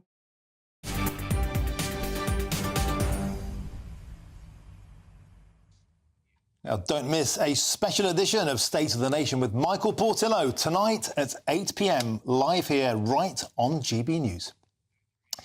Now, we've been discussing a major poll for the Daily Telegraph which says Rishi Sunak is in danger of losing his seat. It comes as a separate YouGov poll, predicts that the Tories could be left with their lowest number of seats since their formation in 1834. Well, Patrick English is Director of Political Analytics at YouGov, and he joins me now. Hello, welcome to the show, Patrick. So let's look at the YouGov poll. Quite different, it has to be said, to some of the earlier polls we've had in the day. Nevertheless, the trend seems to be one of a significant majority for the Labour Party. Talk us through your results, Patrick. Yes, that's right. So we've released our second MRP projection today, catching up, really checking in with the British public after the first. And what we found is that we projected a 194-seat Labour majority at the start of the campaign. That has now increased to 200. But really, that's not much change on the Labour side. The main story of this MRP is what's happened to the Conservative vote and the Conservative seat number. We've seen a further decline in Conservative support, and the two main beneficiaries over the past 3 weeks have been the Liberal Democrats and Reform UK. We now project that they are ahead in 5 constituencies. So some big and important news there for Nigel Farage and Reform UK, encouraging news for Liberal Democrats, and further woe, it must be said, for the Conservatives and Rishi Sunak. So, Patrick, can you talk us through the methodology, the veracity of your poll? It's a pretty big sample size, as I understand it, 40,000 adults, and you've drilled into the detail. Are you confident this is a suitable bellwether of where the electorate are going? Because, of course, a poll earlier on today had a very, very different outcome. It had the Tories on 53 seats with a majority of 382, almost double what you're predicting. Yes, indeed. This is a change election, and there is a lot moving on. We're expecting some big swings. We're expecting many constituencies to change hands. And so it's going to be tricky, I think, for pollsters to get exactly which ones, exactly the size and extent of the Labour majority, given those conditions. But look, we're confident in what we're projecting. We've used this model very successfully in Spain recently in 2023. YouGov pioneered the use of MRP, this statistical model that, as you say, uses 40,000 people to drill down into the constituency level in 2017 to correctly anticipate that Theresa May would lose her majority. So we're feeling confident in our numbers, but of course, it's a big change election. There are 109 seats we're currently calling as basically too close to call. So things can change even between now and polling day itself. And as well as those key marginals, 109 of them, as you say, Patrick English, there's also a lot of volatility. And your poll, though, does have the Reform Party making that breakthrough that Nigel Farage has promised, 5 seats. That's a significant breakthrough if that comes. It is significant indeed. Another party is entering Parliament for the first time. We know it's very difficult for third, fourth, fifth parties to break into the House of Commons and Britain's electoral system. But because of that fragmentation of the Conservative Party vote, it's going in all kinds of different directions. Reform UK are looking like, in some areas where their support is particularly high, that they might be able to break through and get into the House of Commons on vote shares around sort of 35–40%. Nigel Farage being one of them. We're also looking at areas of great interest such as Great Yarmouth, Boston and Skegness, Louth and Horncastle, even some areas around South Yorkshire. So there's good news in this for Reform UK. However, 4 of those 5 seats are toss-ups right now. So really they could go either way. And in terms of volatility, in terms of apathy, very quickly, if we could, Patrick English, do you think people's motivation is high or low to vote in this election? Will apathy be a big factor, low voter turnout? Certainly what we're expecting right now is perhaps turnout to drop. Neither of the two main parties are very popular. It's just that Labour are far less unpopular than the Conservatives. So we're expecting perhaps some Conservative voters in particular to sit this one out. But of course, we're going to have to wait and see who does turn out to the ballot box on election day. Absolutely fascinating stuff. Thank you very, very much for joining us. Patrick English, who's the Director of Political Analytics at YouGov. Thank you very much for joining us. What a day it's been. 3 massive opinion polls have dropped during this day. 3 quite different outcomes. But the key factor is it looks very, very calamitous for the Conservatives. What an afternoon it's been. And that's now it from me. But, of course, Jubes & Co. is up next. And don't forget to join us from 6 a.m. tomorrow. It's Breakfast with Stephen and Ellie. And then, of course, that's followed by Britain's Newsroom at 9:30 with Andrew and Bev, and then Tom and Emily with Good Afternoon Britain from midday. And then it's My Ugly Mush back tomorrow at 3 till 6 p.m. Hope you enjoyed the show. What a rollercoaster ride of politics. I'll be back tomorrow at 3 p.m. I'm Martin Daubney, and this is GB News. But now here's your weather. Aidan McGibbon.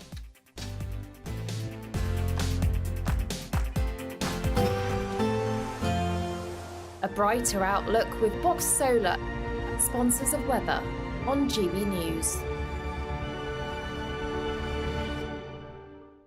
Hi there, time for the Met Office weather forecast for GB News. It's a fine summer's day out there for many of us. Warm, sunny spells, although not entirely sunny.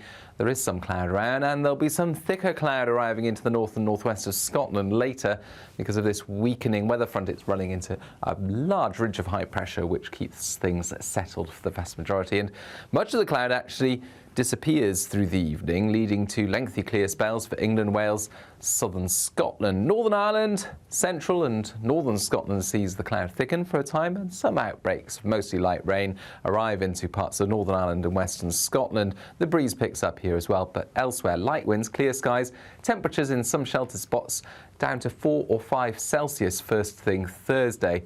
However, that's where the best of the sunshine will be across much of England and Wales. Hazy sunshine in places because of a veil of high cloud, but blue skies for many others, and warming up quickly through the morning as well. Northern Ireland, a cloudier picture as we begin things. Likewise for the central belt, a few spots of light rain here. Northern Scotland, meanwhile, sees the cloud clearing overnight and sunshine returning here by the middle of the morning. Through the morning, there will be some thicker cloud at times for Northern Ireland and Western Scotland, perhaps giving the odd light or drizzly shower. But otherwise, for the vast majority, it is another fine summer's day. The cloud will build somewhat across parts of Wales into the Midlands, for example. Odd light shower possible where this happens, but for most, it's sunny spells and highs of 23 or 24 Celsius.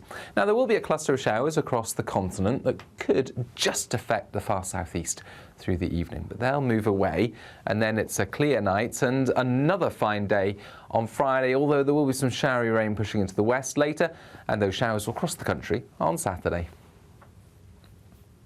That warm feeling inside from Boxed Boilers, sponsors of weather on GB News.